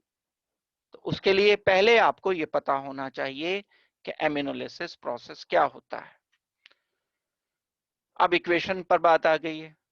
Right equation for Gabriel phthalimide reaction. एक रिएक्शन आपने पढ़ा था गैब्रियल थैलेमाइड, उसमें हम एक कंपाउंड लेते थे थैलेमाइड, इसकी केमिकल रिएक्शन लिखनी है आपको। C double bond oxygen NH, C double bond oxygen NH। पहले स्टेप में हमने इसे KOH के साथ या NaOH के साथ रिएक्शन करके इस एसिडिक हाइड्रोजन को हटाया, H हटा के K आ गया। क्यों एसिडिक हाइड्रोजन है? क्योंकि H हटेगा तो नाइट्रोजन पर नेगेटिव चार्ज रेजोनेंस करके स्टेबल हो जाएगा। तो ये एसिड है, थैलेमाइड जो होता है एसिडिक है। ये हाइड्रोजन बेस की प्रेजेंस में हटकर सॉल्ट बनाएगा। पहला काम तो ये करना है। N negative, C double bond oxygen, यहां पर आ गया K पॉजिटिव, माइनस H2O कर दिया, OH नेगेटिव एंड H ये माइनस कर दिया, NSH2। ये जो नेगेटिव चार्ज है, अब हम इसको रिएक्ट करते हैं मिथाइल क्लोराइड के साथ। जो हमारा मिथाइल क्लोराइड है वो है CH3Cl या RCl, कोई भी आप ले लो। बस क्या नहीं लेना है, दूसरा एक क्वेश्चन साथ में मैं डिस्कस करते चल रहा हूं, क्लोरोबेंजीन नहीं लेना है यहां। क्यों नहीं लेना है? क्योंकि ये बॉन्ड स्ट्रांग है, ये तो रिएक्शन करेगा, नाइट्रोजन का लोन पेयर आएगा इधर, Cl यहां से हट जाएगा, लेकिन क्लोरोबेंजीन पर नहीं हो सकता ये रिएक्शन क्योंकि carbon chlorine bond strong bond है। आएगा रीजनिंग का ये क्वेश्चन, अभी करेंगे हम इसे डिस्कस। तो ये हमारे पास हो गया benzene, C double bond oxygen N, C double bond oxygen, nitrogen negative और उस पर मिथाइल CH3 पॉजिटिव कनेक्ट हो गया। और भी कोई R ग्रुप हम इसकी जगह ले सकते थे, RCl लेकर के ये काम हम कर सकते थे। ठीक है, यहां तक हमने किया। माइनस क्या किया? KCl माइनस कर दिया, ये माइनस हो गया यहां से KCl। अब हम इसका हाइड्रोलिसिस कर देते हैं।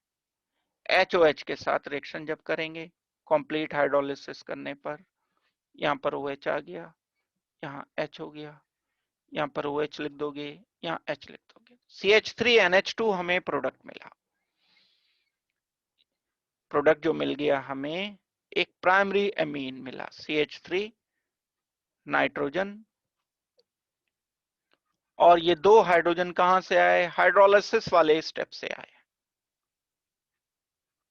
प्राइमरी एमीन बनाने का तरीका है। बाय प्रोडक्ट हम क्या लिखेंगे? माइनस क्या होगा? Benzene COOH।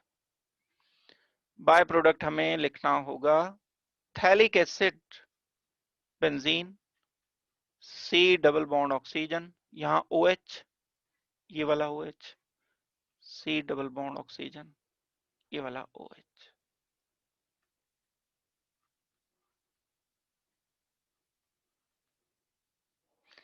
इसको नाम देते हैं हम थैलिक एसिड। ये गैब्रियल थैलेमाइड रिएक्शन का एक एग्जाम्पल है जो बहुत इंपॉर्टेंट है आपके बोर्ड के लिए भी एंड कॉम्पिटिशन के लिए। रिएक्शन छोड़ना मत बस इसे, वरना ये आपको छोड़ देगा एग्जाम में। कर ही लेना। अभी थोड़े दिन पहले तो मैंने बताया ही है क्लास में, ये दोबारा से मैंने लिखा दिया। अगर ऐसा कोई क्वेश्चन आता है, साफ साफ क्वेश्चन पूछा है, राइट इक्वेशन, इक्वेशन ही तो लिखनी है बस, ये इक्वेशन। बहुत करो आप इनके नाम लिख दो, थैलेमाइड, ये थैलेमाइड ही लिखा है, methyl chloride, N methyl phthalimide, phthalic acid, primary amine, methanamine, नाम लिखना चाहिए जब भी हम कोई इक्वेशन रिप्रेजेंट करते हैं, लिखते हैं। एक क्वेश्चन हमारा ये हो गया, बड़ा सिंपल सा। इसके बाद हम हॉफमैन ब्रोमाइड रिएक्शन एक पूछा है आपसे और उसका रिएक्शन पूछा है। हॉफमैन ब्रोमाइड रिएक्शन में हम यूज कर रहे होते हैं amide, RC double bond oxygen NH2, 2 H होने चाहिए इस पर। इसको जब हम रिएक्शन करते हैं Br2 के साथ इन प्रेजेंस ऑफ NaOH, हमें जो प्रोडक्ट मिलता है, बस ये हॉफमैन ब्रोमाइड में क्या बात याद रखनी थी, ये बस हटा देना है इसको, यहां से CO को हटा के इनको जोड़ दो आपस में, RNH2 हमें प्रोडक्ट मिलेगा। बाय प्रोडक्ट ये कार्बन है, कार्बन CO2 की फॉर्म में हटता है, ये NaOH से CO2 हटा, NaOH से रिएक्शन करके ये CO2 Na2CO3 बनाते हैं। बाय प्रोडक्ट भी लिखना जरूरी है, carbon dioxide plus NaOH Na2CO3, साथ में क्या लिखेंगे हम, NaBr, वाटर। ये हॉफमैन ब्रोमाइड रिएक्शन का एग्जाम्पल है, इंपॉर्टेंट है आपके लिए, छोड़ना नहीं है इसको, बिल्कुल भी ढंग से करना है। रिएक्शन जितने भी लिखा है सभी करने हैं, लेकिन ये तो बहुत ही इंपॉर्टेंट है, नेम रिएक्शन तो बहुत आते हैं। आगे बढ़ते हैं। State reason for the following, ethylamine is soluble in water whereas aniline is not soluble। भाई अभी इतने सारे रीजन डिस्कस किए हमने। इथाइलएमीन सॉल्युबल वाटर में इसलिए है क्योंकि हाइड्रोजन बॉन्डिंग भी बनाता है, साथ में नंबर ऑफ कार्बन कम है, because it have less number of carbon atom। Aniline में बड़ा बेंजीन रिंग है, 6 कार्बन है, ये कोशिश करेगा कि ये वाटर में इंसॉल्युबल रखे। इस पार्ट को हम डेजिग्नेट करते हैं hydrophobic part, more hydrophobic, because more carbon atoms are there.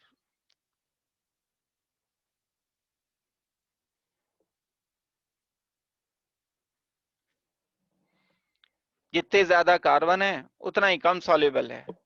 ये पोर्शन यहां डिसाइड इसलिए नहीं करता क्योंकि ये तो कॉमन है।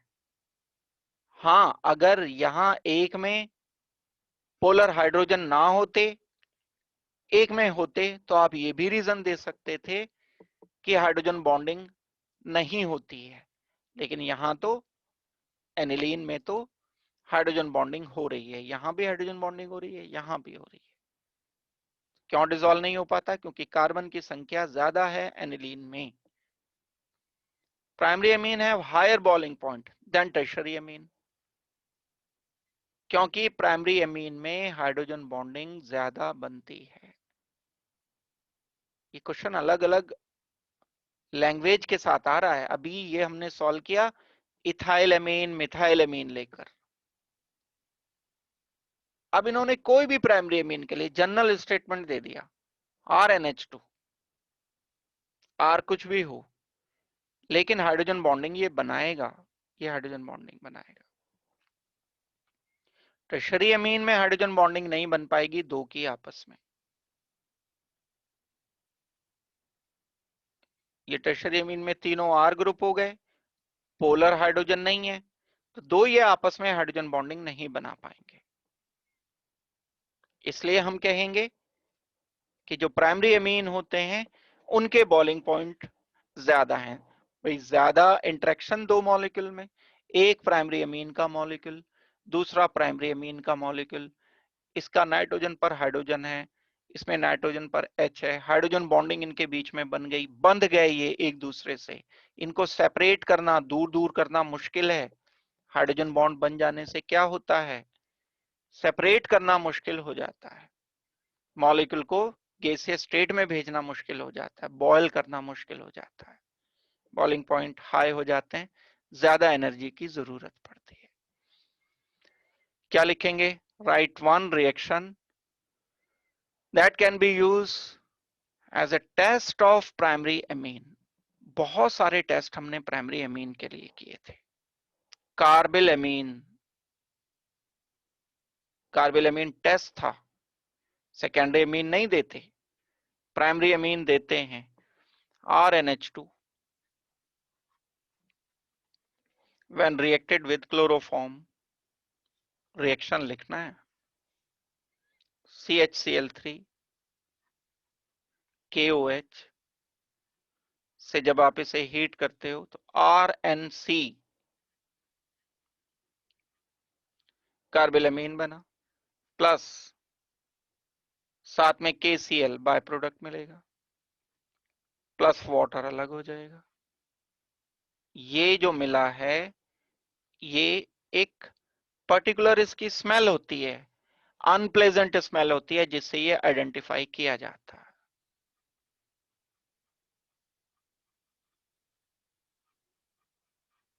तो हम कह देते हैं कि यहाँ प्राइमरी अमीन है, क्योंकि अगर सेकेंडरी अमीन होता, नाइट्रोजन पर R ग्रुप लगा होता, एक और R लगा होता, H होता, तब ये कंपाउंड नहीं बनता।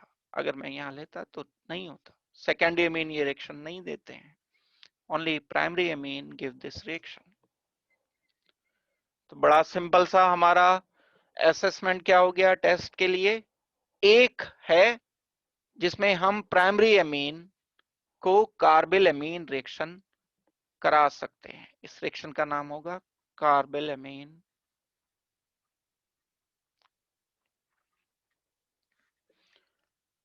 एक पूछा है, लेकिन हम तो 2-3 बताएंगे, दूसरा भी करते हैं, काम आएगा, क्योंकि अलग तरीके से भी क्वेश्चन हो सकता है। एक तो ये डिस्टिंक्शन हो गया। डिस्टिंक्शन नंबर 2, जब हम प्राइमरी अमीन लेते हैं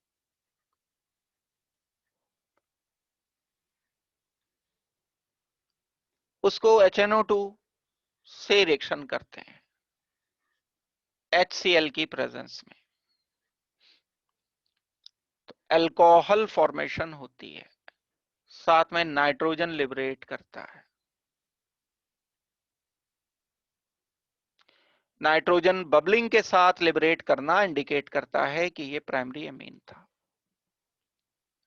सेकेंडरी अमीन जब ये रिएक्शन देते हैं तो अलग होता है reaction, RN and R।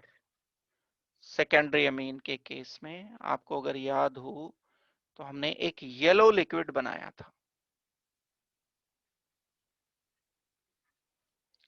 HNO2 से जब रिएक्शन करते हैं, और उसका स्ट्रक्चर था N double bond oxygen. Nitrogen liberate नहीं होता, बाहर नहीं निकलेगा नाइट्रोजन, यहीं रहेगा कंपाउंड में। ये अलग रिएक्शन है, ये अलग है रिएक्शन, यहाँ नाइट्रोजन बना, यहाँ नाइट्रोजन नहीं बना, साथ में N2।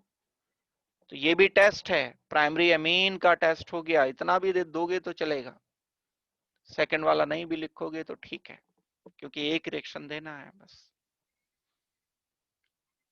तो हम ये डिस्टिंक्शन में इस्तेमाल कर सकते हैं। टेस्ट एंड डिस्टिंक्शन बहुत इंपॉर्टेंट रिएक्शंस हैं आपके लिए।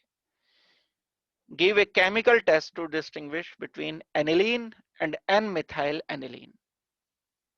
अब ये क्वेश्चन वही है, उसकी लैंग्वेज अलग अलग तरह से चेंज करके पूछेंगे। एनिलीन लिख लो आप,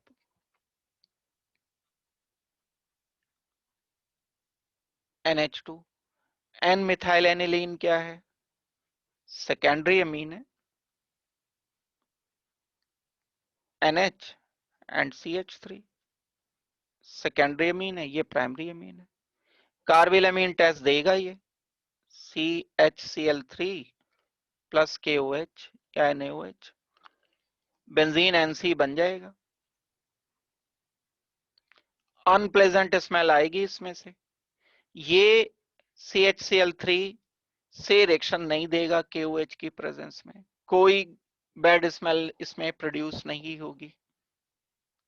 तो प्राइमरी अमीन का एग्जाम्पल दे के पूछ लिया बस इन्होंने। अब पहले बस सिर्फ ये पूछ लिया था कि प्राइमरी अमीन कौन सा टेस्ट देते हैं।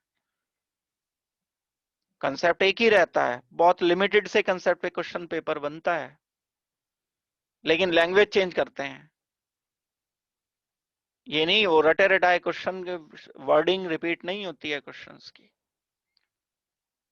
अब जो बच्चा पढ़ेगा ही 4 दिन सिर्फ एग्जाम से पहले, तो वो तो ये देखेगा कि वो जो मैंने क्वेश्चन पढ़ा था एज इट इज रटा था वो आया है कि नहीं आया। थोड़ा थोड़ा सा ये समझ लो भी, टाइम है, अच्छा खासा टाइम है, तो ये रिएक्शन को पक्का कर लोगे, चीज समझ लोगे कि ये कब दे रहा है टेस्ट, किस कंडीशन में दे रहा है, तो आप इसे आराम से कर पाओगे। यही नहीं, कोई भी दिया होता, अगर आपको ये दिया होता CH3 CH2 NH2 ethanamine and N methyl ethanamine में अंतर बताओ, NH CH सॉरी, इन दोनों में डिस्टिंक्शन करना है सपोज करते हैं, तो भी यही वाला टेस्ट यूज करोगे। ये कार्बिलमिन टेस्ट देगा, ये कार्बिलमिन टेस्ट नहीं देगा। ये HNO2 से अल्कोहल बनाएगा, ये HNO2 से येलो लिक्विड बनाएगा। तो ये डिस्टिंक्शन किए जा सकते हैं। वाई इलेक्ट्रोफिलिक रीजनिंग के क्वेश्चन है ये further. Why electrophilic substitution takes place more readily in aromatic amine than benzene. Question समझो, सॉल्व तो बाद में करेंगे, कहना क्या चाहते हैं। एक रिएक्शन हुआ करते हैं बेंजीन में जिन्हें हम नाम देते हैं इलेक्ट्रोफिलिक सब्स्टिट्यूशन। बेंजीन पर E पॉजिटिव आता है, यहां से H पॉजिटिव हट जाता है, इनको बोलते हैं हम इलेक्ट्रोफिलिक सब्स्टिट्यूशन। ये E पॉजिटिव क्या हो सकते हैं, नाइट्रो, नाइट्रेशन, ब्रोमिनेशन, हेलोजिनेशन, बहुत सारे रिएक्शन ऐसे हमने क्लासेस में किए हैं। अगर फर्स्ट केस में बेंजीन लेता हूं, सेकंड केस में एक और लेता हूं जो कि एनिलीन है,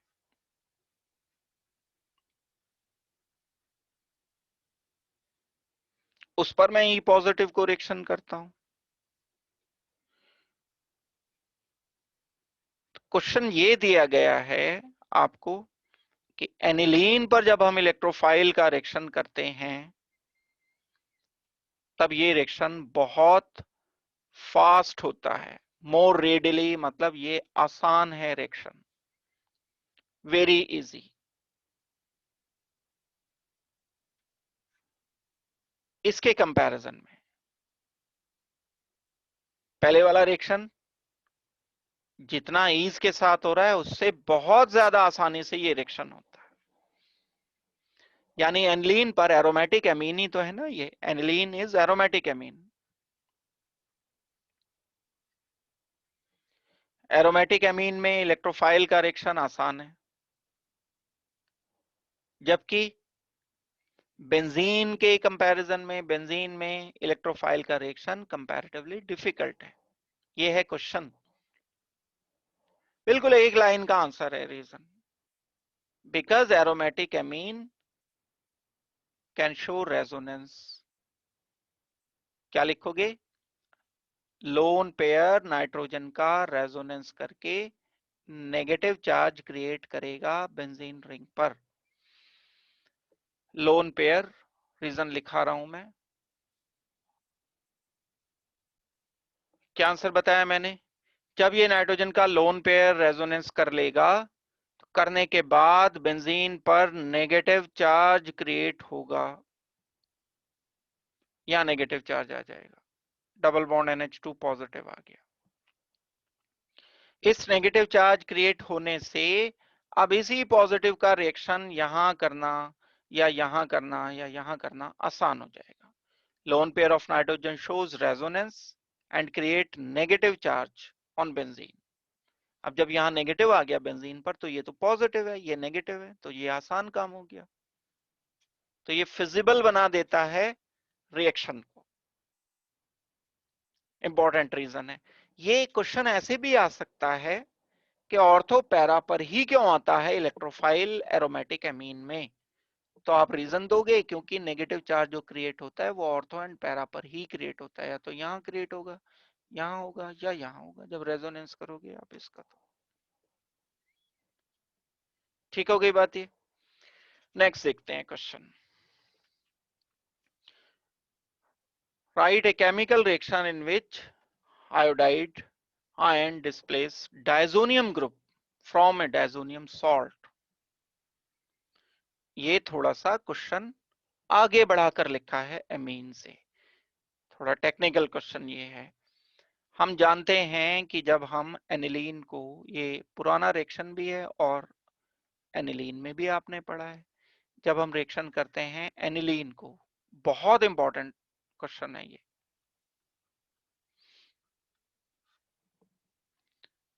किससे रिएक्शन किया, NaNO2 से, in presence of HCl, low temperature 0 to 5 degree Celsius. तो एक कंपाउंड बनता है जिसे हम कहते हैं डाइएजोनियम सॉल्ट। यहां से रिएक्शन स्टार्ट किया ये N2 पॉजिटिव Cl नेगेटिव, ये डाइएजोनियम सॉल्ट है। रिएक्शन हमने यहां से शुरू किया। अब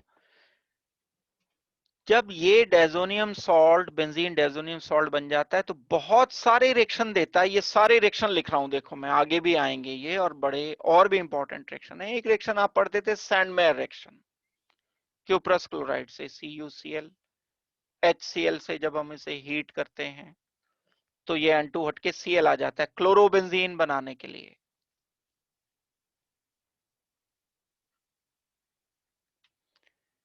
तो अगर क्लोरोबेंजीन आयोडाइड की जगह क्लोराइड सब्स्टिट्यूट करना है तो CuCl का इस्तेमाल करोगे। इसको हम Ki के साथ, पोटेशियम आयोडाइड के साथ जब हीट करते हैं तो N2 हट जाता है, माइनस नाइट्रोजन होकर यहाँ आयोडीन रिप्लेस होता है, ये I नेगेटिव इससे रिप्लेस हो जाएगा। हमें एक प्रोडक्ट मिल गया बेंजीन एंड आयोडीन, आयोडोबेंजीन बनाने का तरीका। ये हमारे क्वेश्चन का आंसर है, ये वाला। और भी हैं रिएक्शन इसके, ये वो डाइजोनियम सॉल्ट के रिएक्शन है, मैं 3 ही लिख रहा हूं यहाँ। एक तो ये मैंने लिख दिया सैंड में रिएक्शन था, ये Ki से था। एक और रिएक्शन होता है इसका H3PO2 के साथ। जब हम इसे H3PO2 एंड वाटर के साथ हीट करते हैं, हीट कर दिया जाता है तो बेंजीन ये हटकर यहाँ H आ जाता है। H3PO2 का एक H रिड्यूसिंग एजेंट है, ये स्ट्रॉन्ग रिड्यूसिंग एजेंट होता है, H दे देता है इसको यहाँ इस कार्बन पर, N2 माइनस हो जाता है, बेंजीन बन जाता है वापस। बेंजीन की प्रिपरेशन करने के लिए इस रिएक्शन को हम इस्तेमाल करते हैं। बाय प्रोडक्ट और बन जाते हैं, H3PO3 बन जाता है, नाइट्रोजन अलग हो जाता है, Cl अलग हो जाता है। तो हमारा इस क्वेश्चन का आंसर तो ये है। लेकिन डाइजोनियम सॉल्ट से ये भी पूछा जाता है क्वेश्चन बहुत, ये तो है ही सामने लिखा, और ये भी बहुत पूछा जाता है। 3 टाइप के, ये 4 टाइप के क्वेश्चन आते हैं। डाइजोनियम सॉल्ट बनता कैसे है ये भी आपको पता होना चाहिए। How can we prepare diazonium salt? By the reaction of aniline and NaNO2 HCl at low temperature। आगे बढ़ते हैं, दूसरा क्वेश्चन देखते हैं। Give a chemical test to distinguish between each of the following: ethylamine and aniline. Chemical test अभी तो कितनी बार करेंगे, अभी तो किया ही है। एक NH2 हो गया और एक इथाइलेमीन हो गया, CH3NH2 हो गया। एनिलीन एंड बेंजाइलेमीन दूसरा, सेकंड ये हमारे पास है। दोनों के एक ही टेस्ट होंगे। अच्छा, ये दोनों प्राइमरी अमीन है,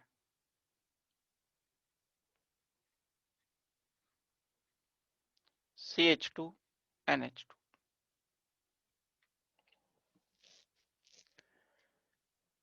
केमिकल टेस्ट देना है और डिस्टिंक्शन करनी है। इसके लिए एक रिएक्शन मैं आपको डिस्कस करता हूं जो कि डायजोनियम सॉल्ट के साथ एरोमेटिक एमीन देते हैं। दोनों का एक ही आंसर है, पहले वाले का भी वही आंसर होगा, सेकंड वाले का भी तरीका वही रहेगा। ये in fact aliphatic and aromatic amine का डिस्टिंक्शन है। एक क्वेश्चन और हम यहां लिख सकते हैं कि what is the distinction between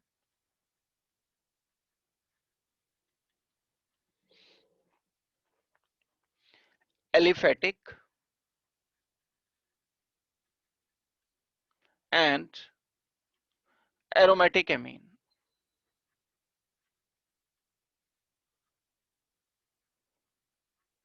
क्या एलिफेटिक एमीन? RNH2। बेंजीन नहीं है जिसमें, और अगर है तो नाइट्रोजन से डायरेक्टली नहीं लगा है, ये एलिफेटिक एमीन है। एरोमेटिक एमीन क्या है? जिसमें बेंजीन है और NH2 उससे डायरेक्ट लगा है। ये बाद वाली बात मैं बोल रहा हूं, इस पे ध्यान देना, डायरेक्ट लगा होना जरूरी है। ये एलिफेटिक एमीन काउंट होगा। Benzene CH2 NH2, nitrogen directly नहीं लगा है, बात वही आ गई, रेजोनेंस नहीं कर सकता ये यहां पर।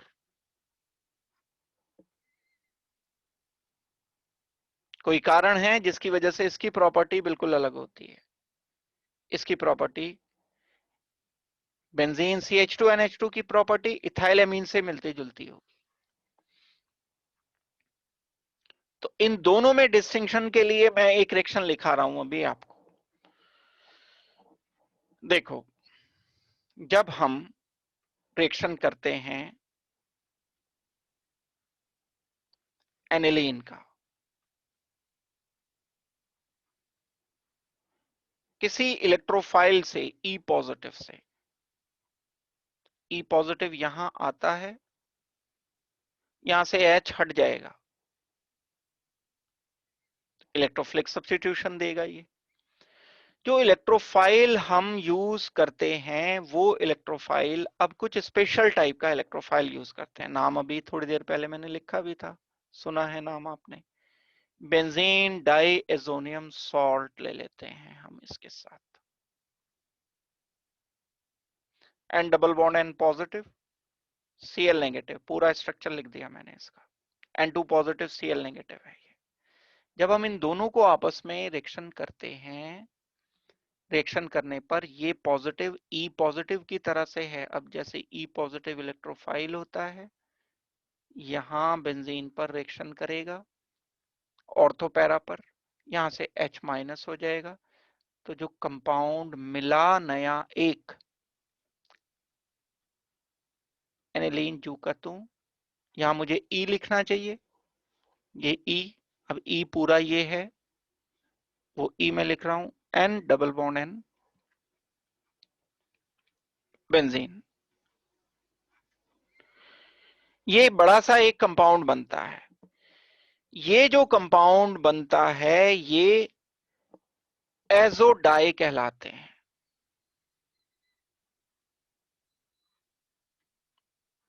और ये कलर्ड कंपाउंड होते हैं। एलिफेटिक एमीन ये रिएक्शन नहीं देते। कौन aliphatic amine? CH3 CH2 NH2, confusion नहीं करना। और कौन aliphatic amine? Phenyl CH2 NH2। ये एक्टिवेटेड रिंग नहीं है, नाइट्रोजन का लोन पेयर रेजोनेंस नहीं कर रहा है, तो ऐसे बिहेव करता है। अगर मैं इसको बेंजीन डायजोनियम सॉल्ट से रिएक्शन करूंगा, इससे फिनाइल N2 पॉजिटिव से रिएक्शन करूंगा अगर मैं, कोई प्रोडक्ट नहीं मिलेगा। इसका क्या मतलब है कि हम इन दोनों को डिस्टिंक्ट कर सकते हैं। कैसे डिस्टिंक्शन करेंगे, क्या तरीका है डिस्टिंक्शन का? जब हम डायजोनियम क्लोराइड को रिएक्ट करते हैं एनिलीन के साथ, तो एनिलीन से रिएक्शन करने पर एक कंपाउंड बनता है जो कलर्ड कंपाउंड होता है। ये कलर्ड कंपाउंड का बनना इंडिकेट करेगा कि यहां पर एनिलीन प्रेजेंट है।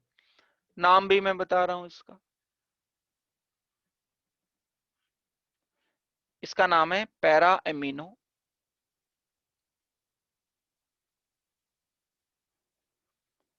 एजोबेंजीन। ये एजो ग्रुप कहलाता है, nitrogen double bond nitrogen.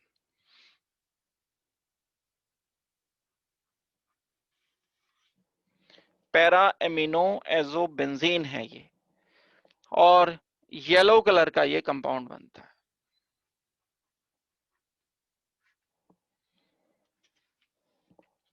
In fact ये रिएक्शन दिए हुए हैं, एनसीईआरटी का ही रिएक्शन है ये, इससे बाहर का रिएक्शन नहीं है।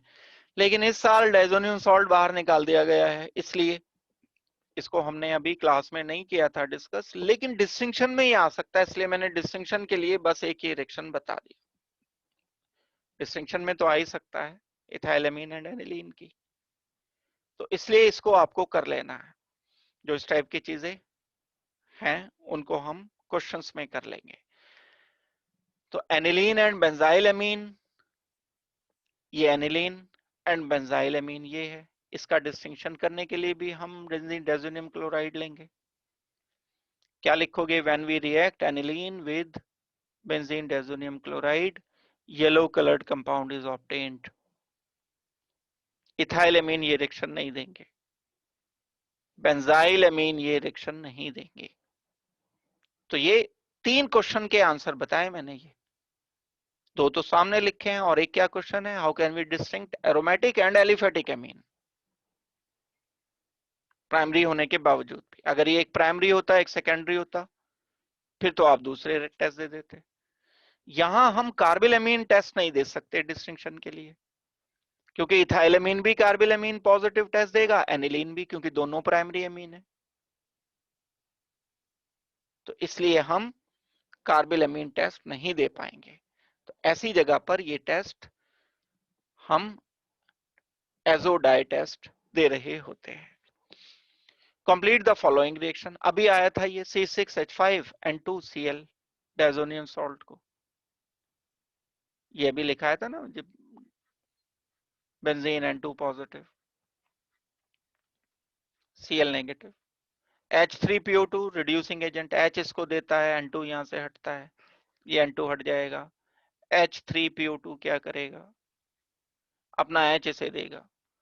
तो बेंजीन लिखना है यहां answer C6H6 plus H3PO3,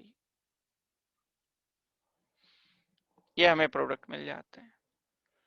aniline Br2 से एक्वस याद करो रिएक्शन को, एक एनिलीन है, Br2 हाईली एक्टिवेटेड रिंग है वाटर की प्रेजेंस में, एक Br इधर एक Br इधर, ट्राइब्रोमो एनिलीन बनता है। मोनोब्रोमो नहीं बनेगा, मोनोब्रोमो बनाना बड़ा मुश्किल काम है, उसके लिए प्रोटेक्ट करके बनाना पड़ता है। यहाँ पर Br एंड Br, इसे लिखेंगे हम ट्राइब्रोमो एनिलीन। ये आ गया हमारा आंसर इसमें। तो यहाँ इस केस में आंसर क्या होगा, 2,4,6 tribromo aniline plus HBr by product.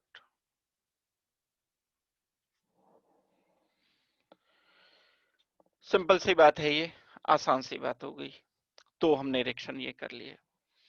Conversion करना है, कन्वर्ट नाइट्रोबेंजीन टू फिनॉल, पहले वाला कर लेते हैं पहले, ये बाद में, बाद वाला तो बाद में ही करेंगे, पहले वाला पहले। वैसे बाद वाला भी पहले कर सकते हैं, और वैसे तो पहले वाला बाद में भी कर सकते हैं, लेकिन हम पहले वाला पहले ही करते हैं।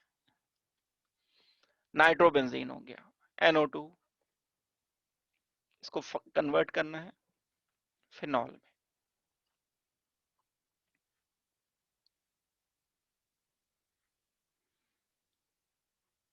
अब ये कन्वर्जन नहीं कर सकते आप जब तक के रिएक्शन आने की बात नहीं कर रहा हूं मैं, पूरी बात सुनना मेरी। चीजों को ना फिल्टर करके लेते हो आप लोग। जब तक के रिएक्शन टिप्स पर ना हो। अब आप इसे कैसे ले लेते हो चीज को? जब तक के रिएक्शन ना समझ आए हो। समझ तो आ ही जाते हैं, टिप्स पे होने चाहिए। टिप्स पे होना बड़ी अलग बात है।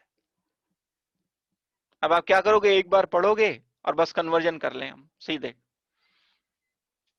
डायरेक्ट।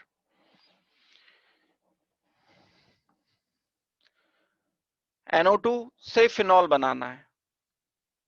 बीच बीच के रिएक्शन आपको पता होंगे जरूर, कनेक्ट नहीं कर पाओगे क्योंकि टिप्स पर नहीं है रिएक्शन। अभी अगर मैं आपसे पूछूं तो बिल्कुल बता दोगे आप कि अगर SnHCl से रिडक्शन करें तो एनिलीन बन जाता है। एनिलीन बनाने के तरीके थे हमारे, उनमें से एक ये भी था। इस एनिलीन को जब हम रिएक्शन करते हैं NaNO2 से HCl से लो टेम्परेचर पर 0 to 5 डिग्री सेल्सियस पर, अब रिएजेंट लिखते ही प्रोडक्ट आपके दिमाग में होना चाहिए। नहीं हो रहा है तो छोड़ दो, कन्वर्जन नहीं कर पाओगे। कोशिश करना भी बेकार है, टाइम खराब करना बेकार है। N2 पॉजिटिव Cl नेगेटिव बनता है। फिनॉल बनाने के बहुत सारे तरीकों में एक तरीका था कि डायजोनियम सॉल्ट को स्टीम के साथ हम जब डायजोनियम सॉल्ट को हम वाटर या स्टीम से रिएक्शन करते थे, वाटर का लोन पेयर यहां पर आएगा, N2 हट जाता था। अब जो भी होता था, ये तो रिएक्शन कैसे होगा, तो ये तो तब की बात है जब हमने करके छोड़ रखा है इसे। कैसे होगा तो कैसे होगा की बात की। टिप्स पे होने का तो मतलब ये है हमें रिजल्ट पता होना चाहिए बस। ये 3 स्टेप में कन्वर्जन हो जाएगा। जब हम नाइट्रोबेंजीन को फिनॉल में कन्वर्ट करना चाहते हैं, डायरेक्ट एक ही स्टेप में, कोई रिएजेंट हमारे पास नहीं है ऐसा। पहले रिडक्शन किया, फिर डायजोनियम सॉल्ट बनाया, फिर इसे स्टीम से रिएक्शन किया, तो फिनॉल बनेगा। बहुत इंपॉर्टेंट कन्वर्जन है। कन्वर्जन ये जितने आएंगे बस ये वाले भी कर लोगे ना तो मैक्सिमम चांस है इन्हीं में से आ जाए। दूसरा देखते हैं, aniline to chlorobenzene. Benzene NH2, aniline क्या बनाना है, क्लोरोबेंजीन बनाना है। डायरेक्ट नहीं बनेगा, कोई तरीका हमारे पास नहीं है। डाईएजोनियम सॉल्ट से बताया था अभी कि क्यूप्रस क्लोराइड लेकर डायजोनियम क्लोराइड ले लो, N2 positive Cl negative. Cuprous chloride HCl sand में रिएक्शन हीट करके ये बन जाता है, लेकिन अब एनिलीन से ये बना लें पहले। कैसे बनाएंगे एनिलीन से ये? NaNO2 HCl 0 to 5, पहले डायजोनियम सॉल्ट बनाएंगे, फिर उसे क्यूप्रस क्लोराइड से रिएक्शन करेंगे। कन्वर्जन करने के लिए रिएक्शन आने चाहिए, डायरेक्ट नहीं होंगे। किसी ने अगर एनिलीन पढ़ ही नहीं रखा है और वो सीधे ही सोचता है कि कन्वर्जन कर ले, नहीं, पहले थ्योरी करो, क्वेश्चंस करो, रिएक्शंस आ जाएंगे, तब ये रिएक्शंस या क्वेश्चंस हो पाएंगे। एनिलीन से बेंजोनाइट्राइल बनाना है। बेंजोनाइट्राइल क्या होता है?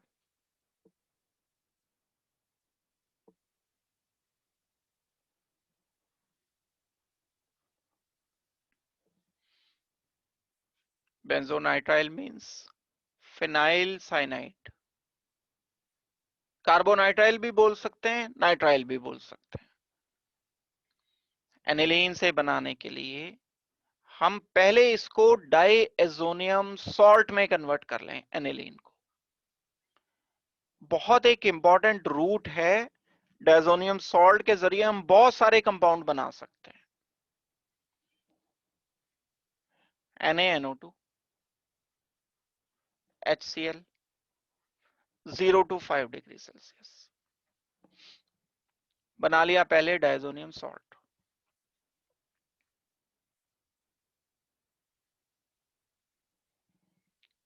अब यहां से बहुत सारे वे हैं अलग अलग चीजों के बनाने के। उसमें से एक है कॉपर साइनाइड, CuCN को जब हम हीट करते हैं इस बेंजीन डायजोनियम क्लोराइड के साथ, तो बेंजीन साइनाइड बन जाता है। ये तो एक कन्वर्जन हुआ। क्लोरोबेंजीन के लिए भी हमने क्या किया था, इसी को CuCl के साथ हीट कर दिया था, क्लोरोबेंजीन बन गया था। ब्रोमोबेंजीन बना सकते थे, CuBr HBr Ki के साथ रिएक्शन कर सकते थे, अभी किया थोड़ी देर पहले, आयोडोबेंजीन बन जाता। H3PO2 से वाटर की प्रेजेंस में बेंजीन बन जाता था, C6H6। वाटर से अगर मैं स्टीम के साथ इसे रिएक्ट करता हूं तो फिनाइल OH बन जाता है। यानी अगर हमें एनिलीन दिया है या नाइट्रोबेंजीन भी दिया है तो भी, नाइट्रोबेंजीन दिया है तो पहले रिडक्शन कर लो, इसको SnHCl से रिएक्शन कर लो और एनिलीन बना के फिर डायजोनियम सॉल्ट बना के इतने सारे कंपाउंड बना सकते हो। ये आप डायजोनियम सॉल्ट एक ऐसा इंटरमीडिएट है जिसके जरिए हम बहुत सारे कब से पढ़ते आ रहे हो इसे, फिनॉल में पढ़ा हमने ये रिएक्शन, अल्काइल एराइल हैलाइड में हमने ये रिएक्शन पढ़ा, डायजोनियम सॉल्ट वाला सैंड में रिएक्शन जहां पर था। तो बस एक ये रिएजेंट कॉपर साइनाइड वाला, वहीं उसके साथ ही मैंने CuCl के साथ ही आपको ये बताया था, CuCN ले लेते हैं तो यहां साइनोबेंजीन या बेंजोनाइट्राइल बन जाता है। एक ही कन्वर्जन हो गया, इंपॉर्टेंट कन्वर्जन है सभी ये। इथेनामाइन टू इथेनोइक एसिड लिखना चाहिए पहले आपको। इथेनामाइन ये होता है, इथेनोइक एसिड ये होता है। कार्बन की संख्या सेम है तो हमें कार्बन इधर उधर नहीं करने हैं, बड़ा आसान तरीका है। कितनी बार आपने एक रिएक्शन किया है कि जब हम HNO2 HCl से रिएक्शन करते हैं प्राइमरी अमीन को तो अल्कोहल बनता है, साथ में नाइट्रोजन लिबरेट होता है, इससे हमें मतलब नहीं है। ये तो हो ही गया लिबरेट, जब आजाद हो गया, ये तो गया एनवायरमेंट में। फिर ये जो अल्कोहल है वो क्या है, CH3CH2OH है। इस अल्कोहल को अगर मैं एसिड में कन्वर्ट करना चाहता हूं तो कितने ही तरीके हैं हमारे पास, K2Cr2O7 है। H पॉजिटिव से जब हम इसे रिएक्ट करते हैं पहले एल्डिहाइड बनेगा, एल्डिहाइड के बाद एसिड बन जाएगा। ये तो प्राइमरी अल्कोहल है ना, तो प्राइमरी अल्कोहल क्या बनाते हैं, कार्बोक्सिलिक एसिड बनाते हैं, कार्बन सेम रखते हुए बनाते हैं, वही आ गई कंडीशन यहाँ पर। तो ये हम कन्वर्जन कर सकते हैं। तो कभी भी प्राइमरी अमीन को एसिड में कन्वर्ट करना है तो पहले अल्कोहल बना लो, फिर उस अल्कोहल को कन्वर्ट करेंगे।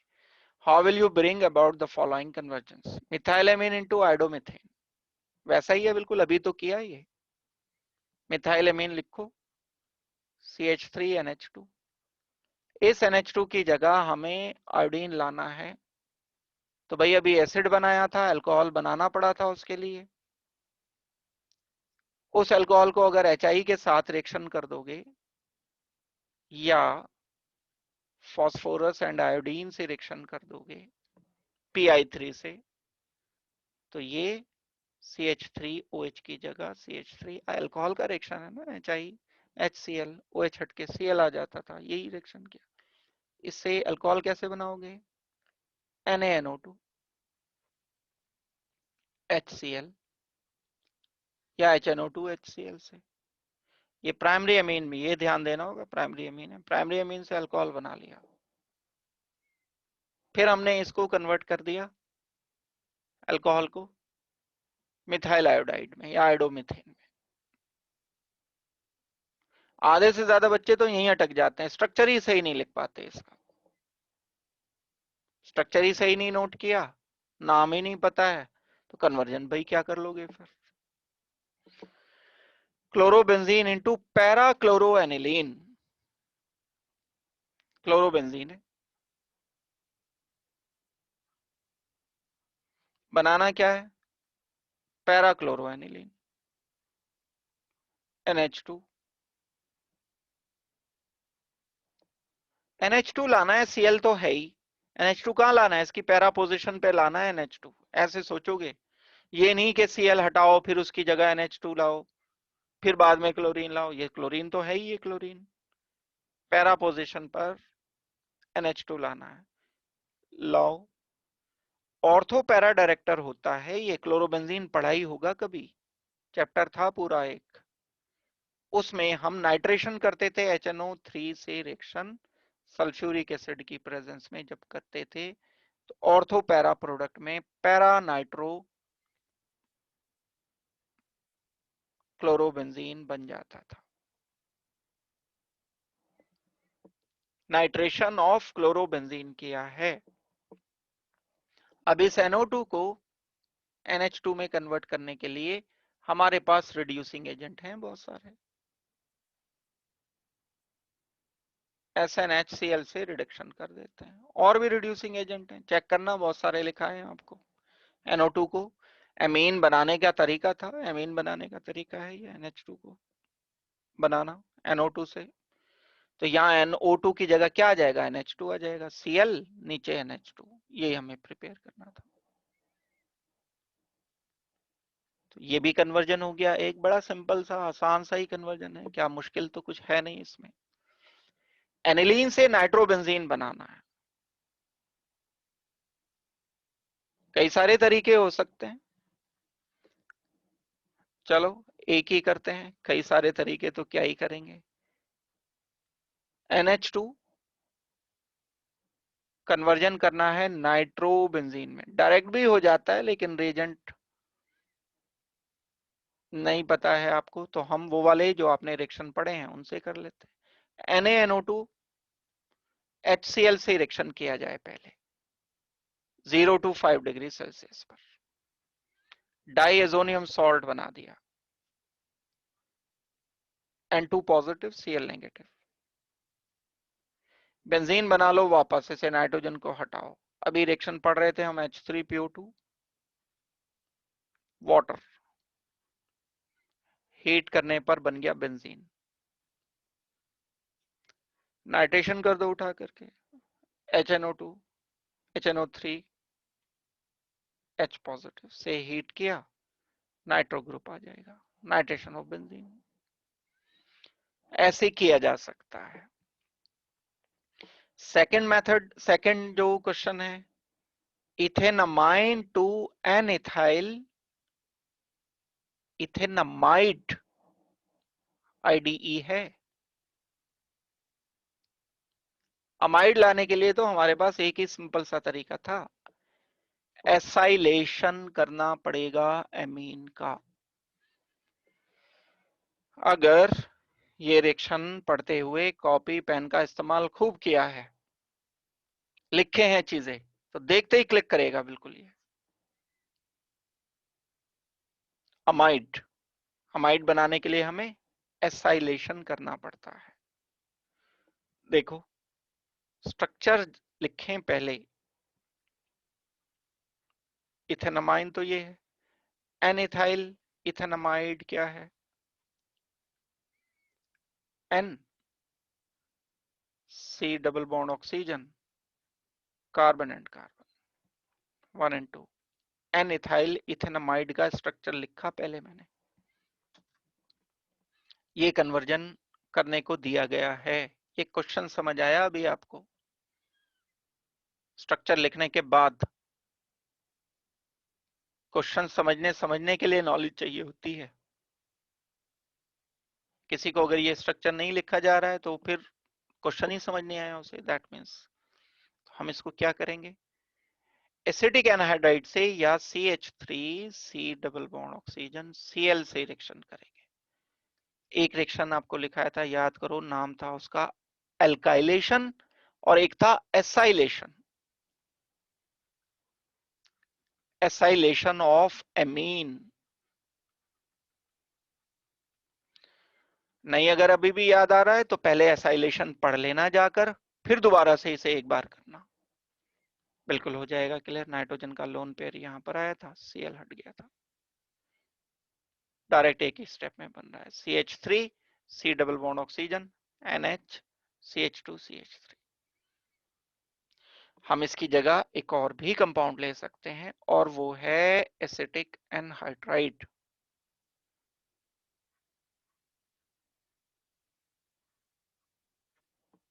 ये एसिटिक एनहाइड्राइड मॉलिक्यूल ये हट गया यहां से और नाइट्रोजन का लोन पेयर यहां पर आकर के रिएक्शन कर गया, ये बन जाता है। तो ऐसे ही इथेनामाइन को एन इथाइल इथेनामाइन में भी अमाइड की जगह अमाइन भी आ सकता था, तो एल्काइलेशन करना पड़ता था, फिर एसाइलेशन नहीं करते हम। State the reaction condition for the following conversion. Benzene diazonium chloride to nitrobenzene अभी कराया है बिल्कुल। कैसे बनाएंगे बेंजीन डायजोनियम क्लोराइड से?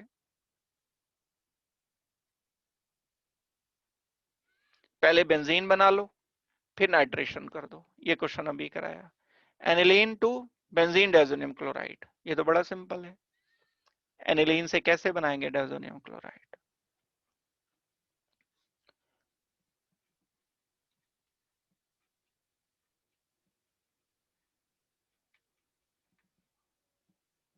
क्या करेंगे? NaNO2 HCl 0 to 5 degree Celsius, ये डायजोनियम सॉल्ट फॉर्मेशन हो जाएगी। तो वेल ये हम आज के लिए इतना ही रखते हैं। इसमें अभी बचता है मेंस क्वेश्चंस, ये मीन्स के पूरे नहीं है। कम से कम एक चैप्टर पे 4 घंटे तो आपको लगाने पड़ेंगे। 4 घंटे का मतलब हो गया 2 लेक्चर। तब एक चैप्टर के क्वेश्चन क्वेश्चन ये हो पाएंगे प्रीवियसली ईयर्स के जो क्वेश्चंस हैं। तो हमने आज जैसे एक क्लास की, एक क्लास ये और हो जाएगी, फिर उससे बाहर कुछ करने की जरूरत नहीं है, फिर इन्हीं में से क्वेश्चन मिलेंगे आपको। तो एटलीस्ट एक चैप्टर के लिए इतना तो करना ही पड़ेगा ना आपको, ज्यादा भी कुछ नहीं है आपके। 2 बुक में अगर मान लो बोलते हो आपकी जो बढ़िया चैप्टर हैं जिन्हें जिनमें टाइम हम लगाना चाहिए, तो अगर 15-14 चैप्टर भी लगाते हो तो मल्टीप्लाइड बाई 4, इतने आवर्स आपको फोकस करके लगाने पड़ेंगे। पेपर उसी में से मिलेगा, उससे बाहर फिर पेपर नहीं मिलेगा। लेकिन इन्हें फिर अभी एक बार और फिर से, ये नहीं कि जैसे कुछ अधकचरे से क्वेश्चन कुछ लगे होंगे आपको तो इससे रिलेटेड थ्योरी पढ़ लो, इससे रिलेटेड जो लेक्चर्स हैं वो देख लो, दोबारा से फिर उसे करो, मतलब स्ट्रगल करना पड़ेगा। ये नहीं कि बस सुन लिया एक बार छोड़ दिया, वो तो बेकार हो जाता है, टाइम भी बेकार जाता है उसमें। क्वेश्चन को पकड़ लो, कोई नहीं लगा तो उसे रुक जाओ वहीं पे, बस इसे करना है। कब तक नहीं होगा भाई, एक बार करोगे, 2 बार 3 बार, आपसे ज्यादा बड़ा थोड़ी है क्वेश्चन, कुछ हो ही जाना है उसने लास्ट में। तो स्ट्रगल करो इसको, अगली क्लास में हम करेंगे क्वेश्चंस और